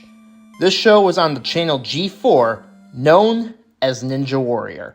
My first exposure was the first part of Sasuke 14, and I was instantly hooked. My first ever run was Hang Glider Man, and my first clear was Shinji Kobayashi, two competitors that are still remembered today for their accomplishments. On a side note, I think my love for obstacle courses is the reason why my favorite video game genre is the platformer. My favorite games include the Mario franchise, Donkey Kong Country, Mega Man, and many others because, again, they're glorified obstacle courses. Back to Ninja. I would try to recreate many of the obstacles whenever I had recess back in elementary school or even at home. In fact, when I was in first grade, I was doing the spider climb in the door frame. My teacher was not impressed. Then I discovered American Ninja Warrior and loved watching that too, except Season 6. Fuck that Soul Slider and Metal Spin. My dad and I even built some quintuple steps one summer. I started to lose interest around Season 9, which was during my sophomore year of high school. This is probably where my ninja interest was at its lowest, but I always kept up with ninja from a distance thanks to a little known channel called Universal Tuber, and later, the Sasuke Nerds. It wasn't until July 2020 where I discovered that the latter channel had a Discord server. Now, I first got a Discord account about 6 months prior, when I joined my university's esports team to play Super Smash Bros. Ultimate. So I was like, why not? Maybe I'll finally have a chance to talk to others about my favorite show. Needless to say, I've met a lot of really cool people and made some great memories in this community, such as the late night chats with Philster. Hey man, if you're watching this, thank you. Witnessing Yusuke demolish Sasuke 38, the Masao tournaments where I got close to another TSM member, Shane, watching Sasuke 40 live, and many others. However, inspired by my good friend Kane, I decided to go to a ninja gym and was ready to finally do so in November 2022. I went to the local Kohl's, got some ninja shoes, and was ready to head to a ninja gym located in Southfield, Michigan. Grips. The first time I went, I had a blast, despite being terrible at everything, and I've been going as much as I can to get my fix, which can be difficult since I was still in school at the time, and currently, very busy with trying to make a living for myself. While I definitely have improved at my ninja skills, I'm by no means a good or even decent ninja. But that's not my goal. My goal with ninja is to have an everlasting impact on the sport. How would I do that? I had no idea. But when September 2023 came around, however, I got a message from one of my best friends in the community, Lee, and he asked me a faithful question. Would you like to join TSN? I was a bit hesitant at first, because at the time, I had just officially graduated from college and, again, was a very busy person at work. But eventually I accepted, and well, I'm very glad I did. In a way, it's come full circle for me. I've become a part of the reason I joined the community in the first place. All of the members of TSN are people I would consider lifelong friends, and they would support me in all I do, including each ninja competition I've done. And while my performances were lackluster, they're always a good time. How in the hell has he done? Is this what everyone's done?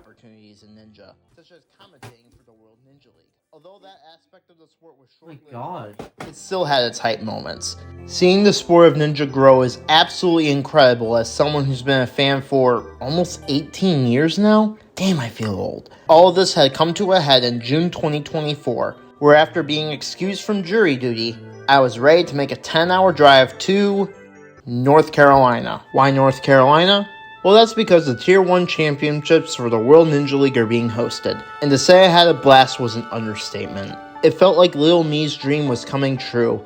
Although I wasn't competing, it felt so surreal witnessing so many talented athletes perform under the brightest of lights. This is where I first met Kane and Callum, and yeah, it was sick. What else is there to say?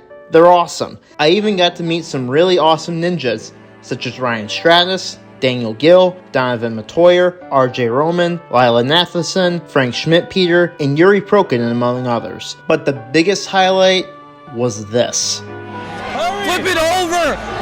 5 seconds to go! 5, 4, 3, He's gotta move! King Casillas has hit a stage 1 buzzer! Yes!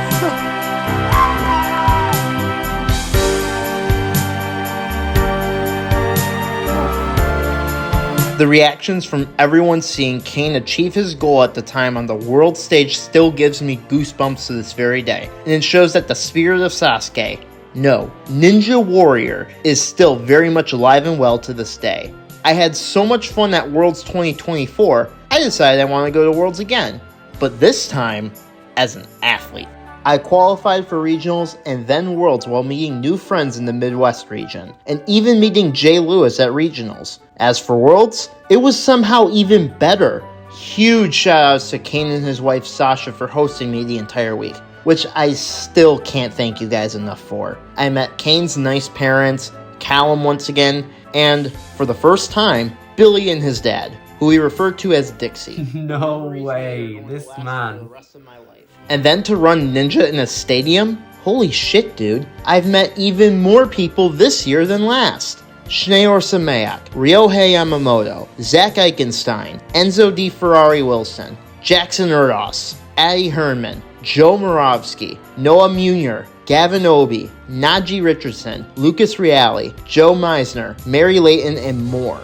When I ran in both the Discipline Circuit and Stage 1, the loudest people were not only my friends in TSN, but also the new friends I've made from just doing Ninja, whether it be at grips or at comps. I've loved telling people about my Ninja journey, and now I have people at work who tune into my runs and want to know what I do. I've managed to accomplish many things throughout my entire life, and I'm not done yet, by the way. In fact, I'm currently in the process of losing weight, and I've lost a good amount so far, but I'm not stopping. It's about time I got into better shape. 2026 Evan is going to be completely different from 2025 Evan. TSN is just one of the many factors into why my time in this community is a very positive experience. As for my goal mentioned earlier, do I think I've achieved that? Kind of, but I don't see myself going anywhere, despite how busy I can be in my personal life. Who knows? I might just end up on ANW. I might inspire someone else to take up Ninja. If you want to try Ninja, regardless of how in shape you are,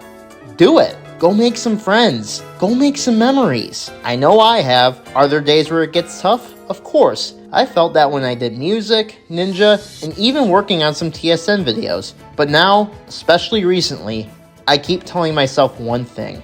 In the end, it'll all be worth it. Ultimately, to Sasuke, ANW, the online Ninja community, the ninjas over at Grips, their names are listed on screen now, World Ninja League, and of course, all my fellow TSN members, from the bottom of my heart, thank you.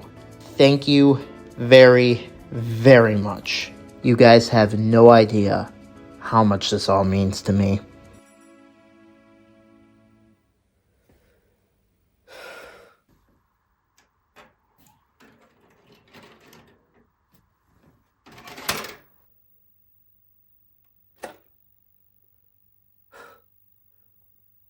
No way.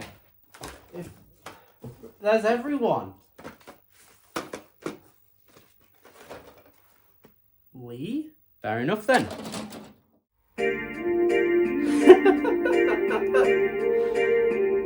What the heck? Hey, what's up, Billy? Just heard from Evan. His story was pretty motivational and inspiring. You know how Evan is. He's a very emotional man. You know, sometimes he'll start to cry. Sometimes he'll start to laugh. You know how Evan is. I can't really describe him. But that's why we love Evan. Because he's such an emotional. He's not afraid to show his emotion. Me, on the other hand, I'm quite the opposite. I'm very monotone. You can tell by my voice, but today I'll do my best to not be monotone. I'm still gonna end up being monotone regardless. All I gotta say is Ninja Warrior. What a show, what a sport. You know what it is. There's a reason why you're making this video, and there's a reason why you made it far in life. For me, all I gotta say about Ninja Warrior is kind of weird looking at it. The fact that an obstacle course show or sport, whatever the fuck you want to call it, it's so weird. The concept of that could have so many people be united. Out of this came TSN, and I've been invested into this sport or show since I was 4 years old, and at the time of recording this video I'm 21 years old now, so it's very, very fucking heavy. The fact that it's been so long and I'm still, you know, somewhat invested. The fact that it's had an impact on my life, it's like mind-blowing. As we rewind to the beginning. When I was younger, I was around 3 years old, I was diagnosed with ADHD, and obviously there's a good thing and a bad thing. You know what I mean? I'm unmedicated, so pretty bad for the people in my life. You know what I mean? You would know if you guys know who I am. You know how I am. I can be a handful at times, but enough of that. As a kid, I used to give all the adults in my life a living hell. I was a piece of shit, bro. I would be all over the place. I would eat shit on the playground. I would eat shit in my house. I would destroy everything in my house that'd be falling down. I would tear apart the curtains because I wanted to do the curtain clean. And I was doing all of this just because I wanted to be a ninja warrior. I wanted to be like Makoto Nagano. I wanted to be like the people I saw on TV. Yeah, I wasn't a good kid at all. You know, I was a problem child. The parents out there watching this video, or if you're gonna become a parent, like, please don't let your kids become like how I was. Like, you need to discipline them in one way or another. Obviously, as I grew older, just like yourself, I joined the ninja community and I discovered and met many great people. I've met people whom I've formed bonds with that will stay with me to the day I die. I guess sum up the impact that Ninja Warriors had on my life, been pretty great, but I guess the impact that's come out of it, for me at least, has been the values I've learned rather than the actual physical aspect of it. Because one time a wise man that many people know, I'm not gonna name names, but we'll just call him the wise man. A wise man once mentioned around me that this sport is centered around bouncing back from failure. It's centered around perseverance, and it's centered around hard work. And I guess these words, they had such an impact on my mentality and mindset, because the wise man, he really wasn't wrong, because I took these words to heart and I took it upon myself. And as of recording this video, it's currently December 5th, 2025. As of recording this, I've lost over 90 pounds of fat. When we first started production on this video, I was 270 pounds, and now I'm weighing in at 177. And not only that, I've been able to make more positive changes in my life. I fixed up my diet. I'm way more active than ever now, and I'm doing great academically. I'm going to university, and I have an active social life. So yeah, when you get knocked down, you gotta get back up. If you look at Sasuke, you see an example of this. You see Katsumi Yamada. He's a man who gave up everything in his life to chase his dreams. He left his wife, he left his kids, he left his job. And while I'm not saying you should do all that, it's important to chase your dreams, because at the end of the day, it's all about your mentality and your mindset. Even in Yamada's case, he tried again and again and again and again and again, and he failed again and again and again and again. But that's okay, because what defined him as a man, and it wasn't his failures, it was the fact that he never gave up. I guess to wrap this up, to tell you the truth, Billy, I'm not really invested in ninja anymore. That era and phase I had in my life, it's in my rearview mirror. But I just wanted to come on this video and say thank you. Thank you, Billy, for all that you've done for TSN, for the sport of ninja. Thank you for all the memories that I've made on this channel. And I guess I just wanted to say thank you to the sport of ninja. The bonds I've made with you guys, it's always going to stay with me for the rest of my life. I'm always going to remember this chapter in my life very fondly, and hopefully in the next life, I'll be able to do it again. For now, I'm closing this chapter. And all I got to say is thank you, because at the end of the day, it's a pretty fucking wild ride. So even though I'm stepping away, deep down, this show, the sport, or whatever you want to call it, it's always going to be in my blood. I'm always going to look back on it fondly. And for those who are watching this, always remember, it's not about how many times you fall down. It's not about how many times you fail at something. Get the fuck back up and fight the good battle. Do yourself proud. Because if you're able to be 1% better than you were yesterday, you cannot fail. All I gotta say is thank you. And thank you, Ninja Warrior. This is insane. Why has everyone sent their own, like, life story in terms of a VHS tape? Who are we picking next? Oh, Shane. All right, here we go. Let's have it, Shane. Billy, if you're watching this one, I'm sorry, but I gotta break the fourth wall real quick. Me and a lot of the other guys already had our stories written in 2024, and the video was meant to be its own thing instead of 2 parts. However, one good part of the circumstances that led to the video split is that we got to redo our stories a little bit. In my case, I wanted to scrap the old one entirely. The old story was some self-centered, half-assed YouTube essay write-up about how I analyzed Ninja Warrior in my life and my thoughts on it as I progressed. And that's cool and all, but to be honest, it always sounded fabricated to me when I looked back on it. The truth is, I've moved on from Ninja Warrior. A year has passed since I wrote that story, and a lot has changed in my life. I went through my first year of college. Loved that. Loved it a lot, actually. Growing up into an adult is fun, especially at this time of my life, but I've already started to think about the future. It's probably not a good thing, but I think a lot about money, relationships, and just if I'll have an impact in my future. That all being said, those are the exact reasons why I'll always love and adore Ninja Warrior. It takes me back to a place where I didn't have to care about the world. My biggest worries in life were hoping my mom packed the right juice box flavor in my lunchbox for school, and making sure I wouldn't miss any new episodes of my favorite show on G4, obviously being Ninja Warrior. I made sure to make it a central piece of my adolescence, making my own obstacles in the school playground, pretending I was a runner on my favorite Sasuke courses, becoming a super fan of American Ninja Warrior, and always being the one to know the most about it among my friends. They all slowly began to stop watching. But not me, of course.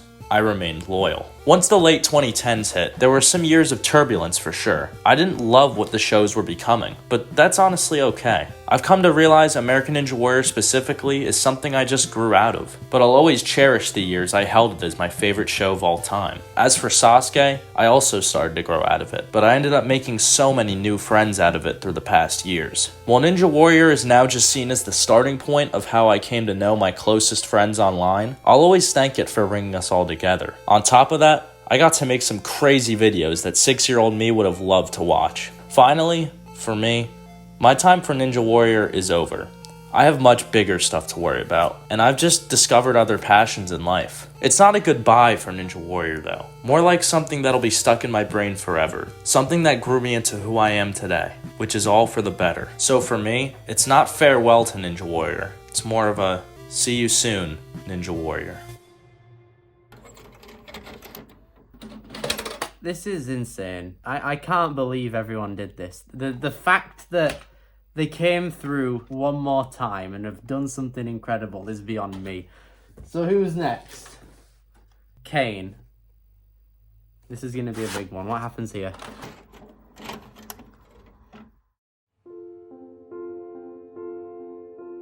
Ninja Warrior first appeared on screen for me when I was 4 or 5 years old.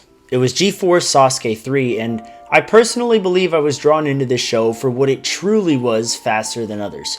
Sure, the obstacles looked super fun, the competitors ranged from really funny to really strong, and that might be the reason for some of you guys to keep coming back for more Sasuke tournaments, one after another. The part of Sasuke 3 that made me have to watch more, however, was Yamada's final stage climb. To get so close to total victory, closer than anyone at that point, and still receive nothing as a prize, that was the draw of Ninja for me. The idea of a constant struggle leading to either major success or a career of failure. Young me took this to heart, and frankly it shaped a lot of my approach to life. The perseverance we see in so many ninja legends was in me from that moment on. In my own athletic career, my schooling, and my personal life, I knew that whenever I was down, there would be another opportunity to rise in the future. It's that mentality that kept me competitive and determined, while also patient and humble in comparison to my peers. Throughout my life in Hawaii, there was no ninja anything, though my heart yearned for it daily. Angled pillows were quad steps in my house. The door frame was the spider climb. Monkey bars on playgrounds ranged between devil steps and jumping bars.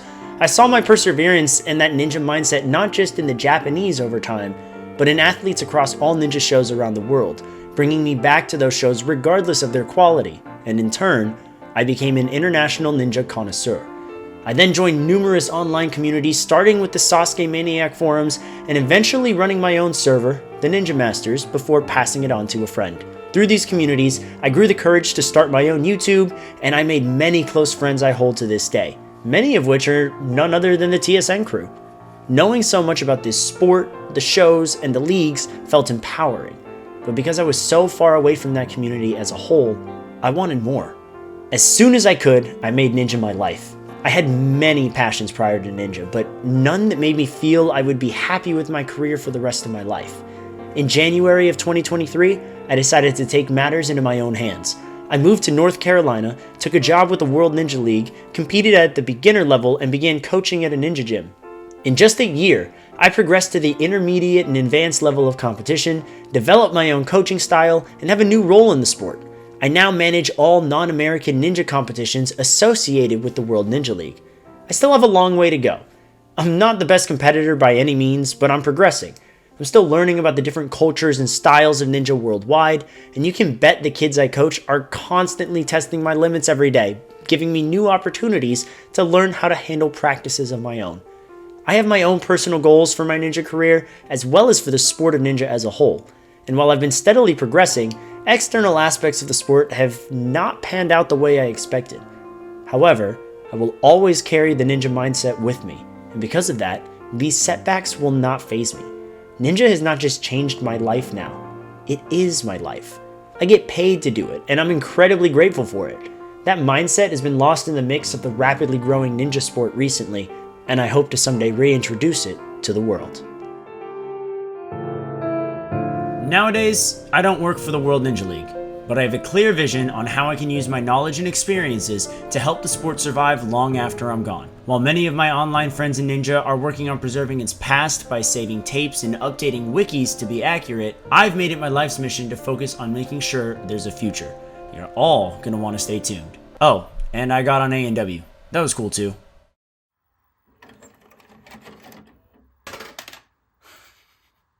It's crazy how far all these guys have actually come, you know. We've got John now. This will be nice. To put it simply, I found Ninja basically by accident. As you might know, there was a small little show on ABC that started up in 2008 called Wipeout, a show where 24 contestants battled it out against each other in a 4-round obstacle course, with the fastest person on the final course winning $50,000. It was very easy to make 4-year-old John laugh, of course, and so a show where you got to witness a contestant flop across 4 giant inflatable balls hooked me in from the start.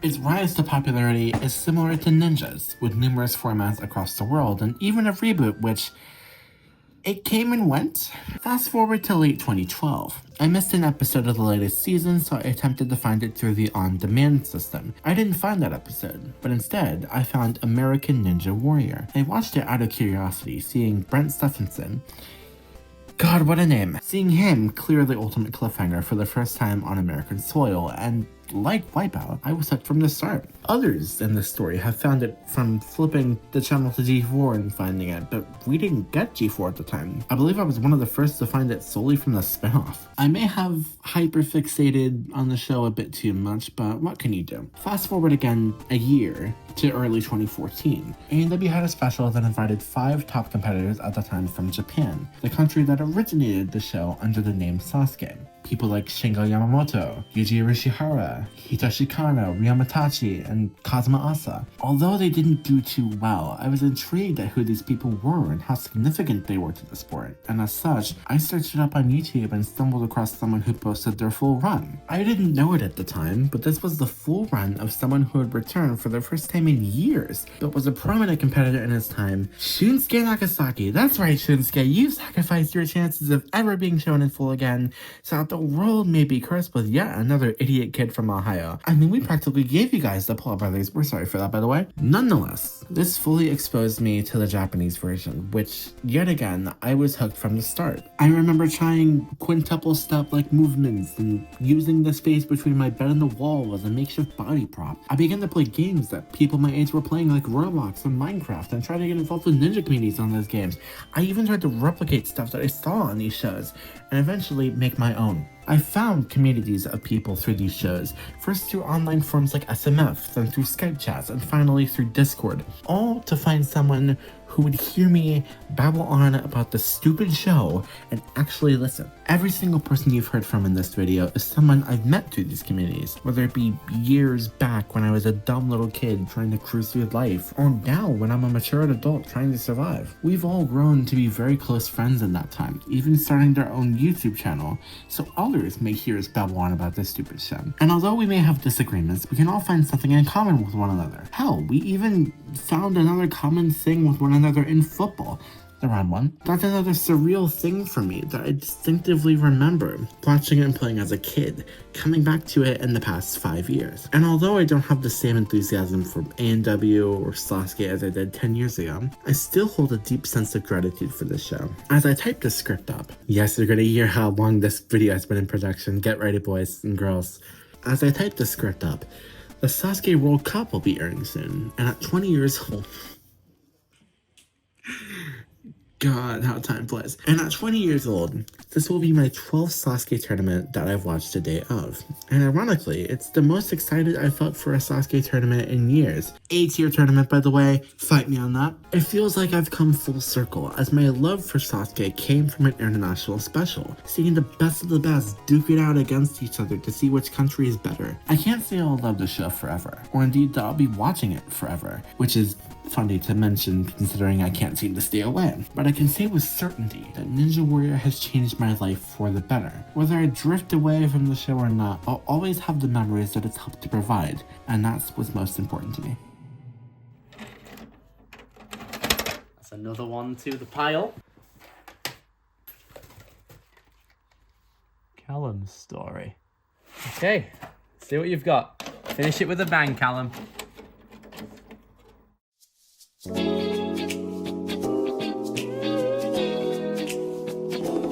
Growing up, I didn't have a lot of options available to me.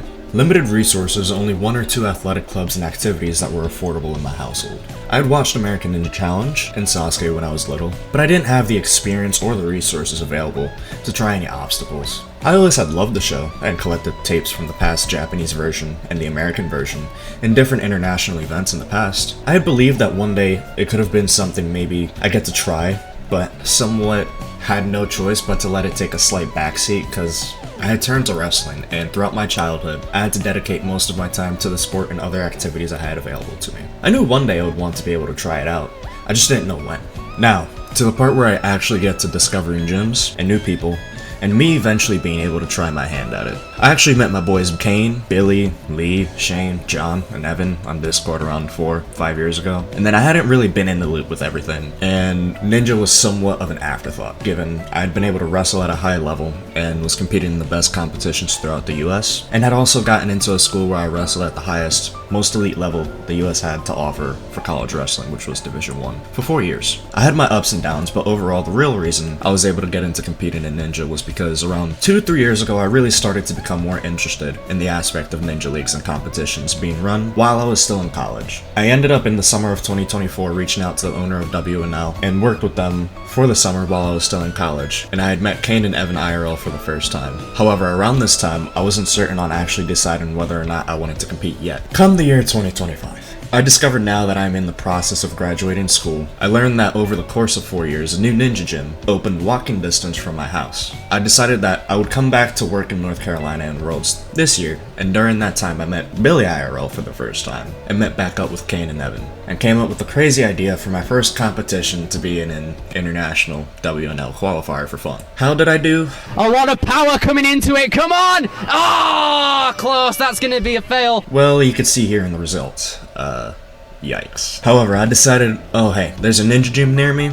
If I do it again, let's somewhat take it serious and actually see how I would do with proper training, because I find there was potential and I noticed I had it at that point. So I trained and decided the next step was to go out to Barbados for my next competition. Let's see what I can do with more serious preparation. Given this was not an option for me even 5 years ago, given how unaffordable and hard it was for me to find gyms at the time, it wasn't even in consideration for me. I believe that Ninja as an option now is not only helping me fulfill the hobbies that I had always wanted to pursue when I was younger, but I am also able to go out and do something most people could only dream of. And given that it is growing eventually, it would be amazing if it could get to a point where it would be accessible to all, no matter the ethnic background or the socio-economic demographic an athlete could come from.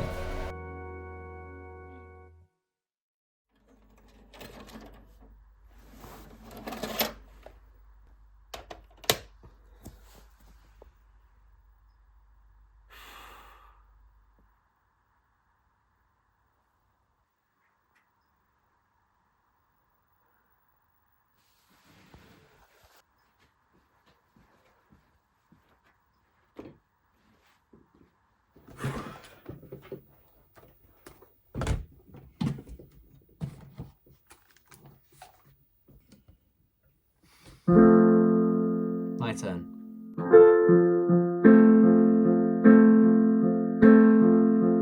I was never too much of a confident kid. I had a few friends in my early years and loved playing with toys and video games with them, but I never felt like that I had that spark in me to do anything extravagant. I spent most of my childhood days in a room by myself playing with toy trains or playing Mario games on the Wii and Wii U. I was always one of those quiet kids in primary or elementary school, and it felt like no one took me seriously because I enjoyed playing with toy trains until the age of 11 and still play colourful Nintendo games to this day. But I never found that to be a bad thing. If I found it fun, why should I stop? I'd rather be made fun of for doing what I loved than being loved for not doing those things.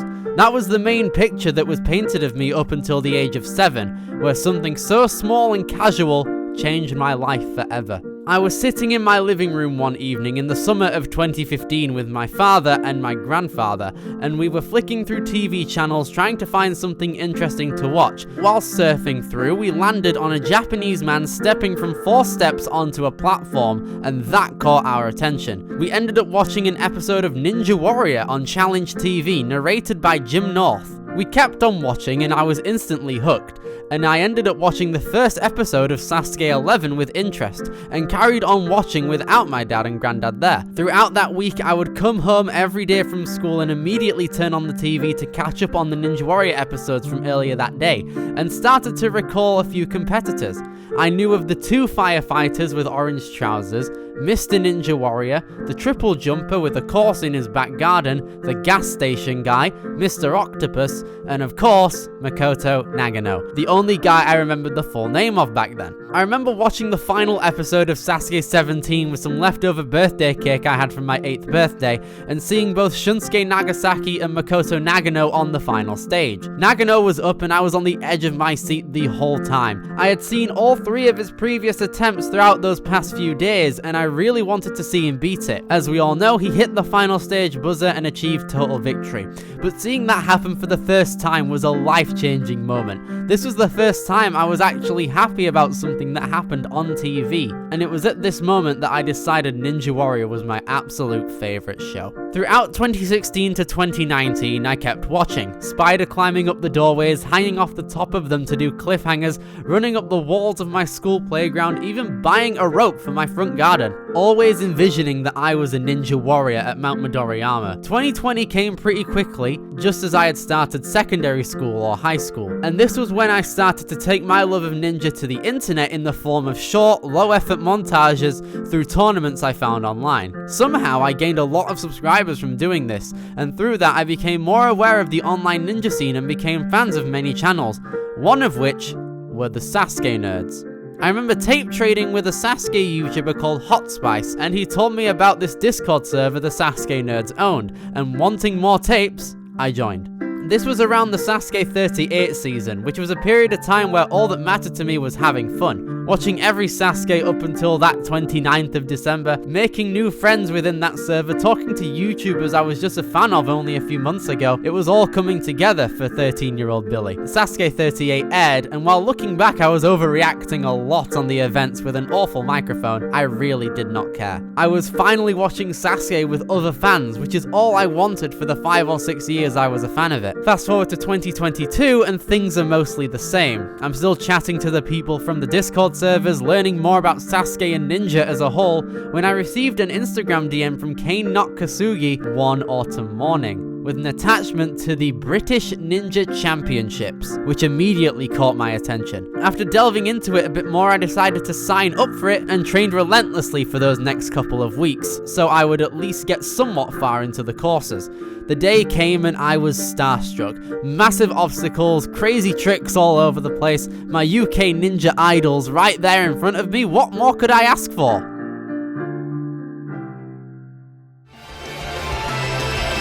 Yes! Run!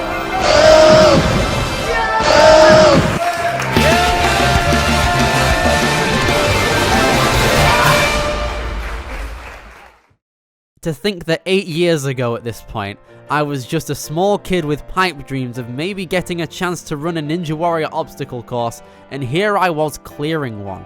I quickly learned that this is what I definitely wanted to do with my life. Since that day, I've attended competition after competition.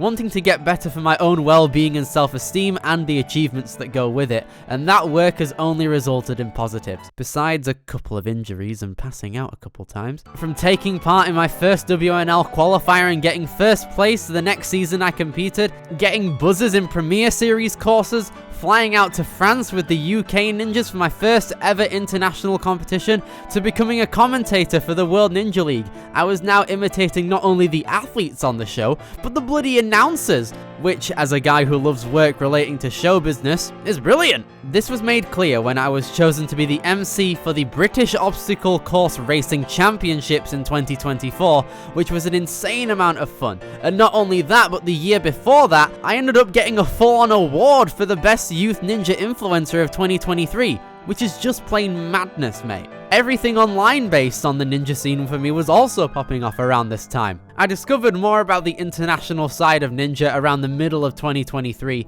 and seeing ninja skills from all over the world for the first time was incredibly humbling. I had never bothered to keep up with A&W or any of the international shows outside of the UK, as well as the ninja leagues until this point. Watching more and learning things about the best ninjas in the world felt empowering to me, and I'm so glad that I was able to dive into these new areas of the sport and have fun doing it too. TSN had rebranded itself as well, and I edited some of my favorite pieces of work ever. The G4 documentary, my first big video documentary of any kind, which was a blast to edit with Lee, Shane, and Callum. The Sasuke All-Stars documentary, an experience like no other. Creating this with Lee, Adam, John, and Shane was one of my most proud journeys ever. No matter how big my life in ninja will ever get, I will always remember that one. I'd also like to mention that I juggled like 30 to 40% of this video as well as my GCSE exams at the time, and I still passed! As well as the final TSN video, the Yusuke Morimoto documentary, which is still my favorite video of all time that I have ever made. I've absolutely loved every second of working on this video with Evan and Shane on this big bang of an exit. But by far the most life-changing experience for me was heading to the USA to meet up with Evan and Kane to compete in the World Ninja League Championships in Greensboro in North Carolina. I know it's been mentioned a couple of times throughout the last couple of stories with Evan, Kane, and Callum there, talking about meeting me at that exact place. But still, to reiterate the point, to say this trip wasn't a dream come true would be the biggest understatement. Because from meeting my friends I've known for years for the first time, to training at a true American ninja gym, to seeing the full Coliseum and meeting my ninja idols for the first time, to commentating the world's best ninjas and crowning both the female and male champions, to be competing on the biggest worldwide ninja stage and being super happy with how I did, to watching my friends compete in person, and to overall just being boys and hanging out like best mates, made for one of the best weeks I will ever have in my life. If you told me in 2020, as a cowardly 13-year-old, that I'd be heading overseas to meet some of these guys in person and be a ninja myself, I would have flipped. On top of all of that though, if there's one thing I am the most thankful for, it's the people I've met along this entire ninja journey. Along with the people I've met through the online community, it's indescribable how happy I am that I have got people to share this hobby with in person. It's amazing that I've got a close-knit group of people to share these accomplishments with, and I think it's safe to say that I wouldn't be here without them today. I remember meeting and befriending a couple people at the British Championships back in 2022, but a few months later at my first WNL qualifier, I started to become more close with this group of people. Jack, Hollis, Harrison, Izzy, Ash, Dean, Tommy, Beth, Henry, Dion, Victor, Nick, Ali, Ben, Johnny, Luke, Nathan, and everyone else that I have met on this journey. Thank you. I have never done anything too much like this before, but I am genuinely so grateful that I've got you guys in my life. Years ago, when I was just a young lad obsessing over Sasuke, hoping that I'd one day be like the All-Stars, and though I'm nowhere near that skill level, I never would have thought that I'd be in the position I am now. So thank you guys specifically so much for being some of the coolest, craziest, and most caring people I've ever met in my whole life.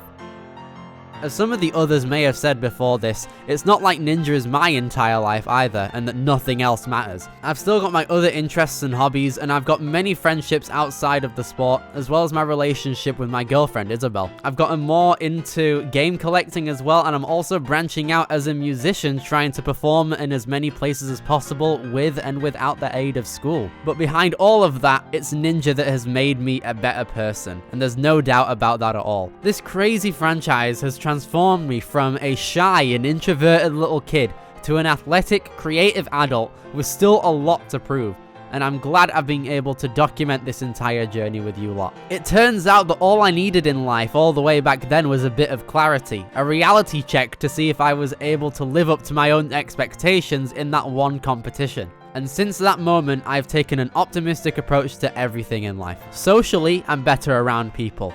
Mentally, I've gotten wiser. Physically, I'm doing great for a ninja athlete. Even at my saddest points in life, nothing has been more uplifting than ninja. It has truly become a crucial part to my happiness and the ability to jump back from downfalls. Right now, I'm in my biggest peak in life so far, and it feels like that now I've taken this path into becoming a ninja athlete and repaying the original Sasuke for what it started for me. I've got big plans for the future regarding the sport, and I'm happy to give something back and help it get the recognition it truly deserves. Ninja Warrior, thank you very much.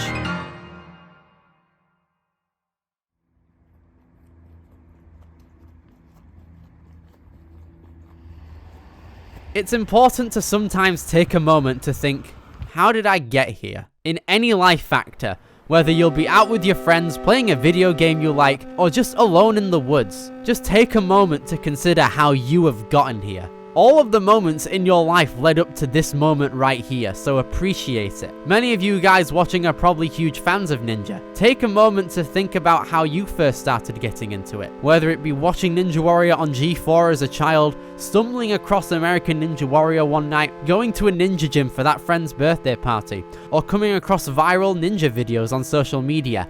That has gotten you here. It's also important to think about the memories that you've made with everyone on your journeys individually, whether it be fellow ninjas in person, through Discord servers, on Reddit, SMF, or simply just YouTube comment sections. It goes a long way. We've all grown up since we first found Ninja. How much has your life changed since you first found it? Keep hold of these memories for as long as you can, because you never know when Ninja could be gone. Everyone likes to reminisce about the good old days and how great they were, but no one knows if the present that they're living in right now will one day turn into those good old days. The shows could get cancelled, ninja leagues could just stop, gyms could close, the sport could be slowly supported less and less. But looking back on the fond memories of what started out as a small Japanese game show in 1997 to a worldwide phenomenon that is responsible for changing so many lives for the better, that fact will always make me happy.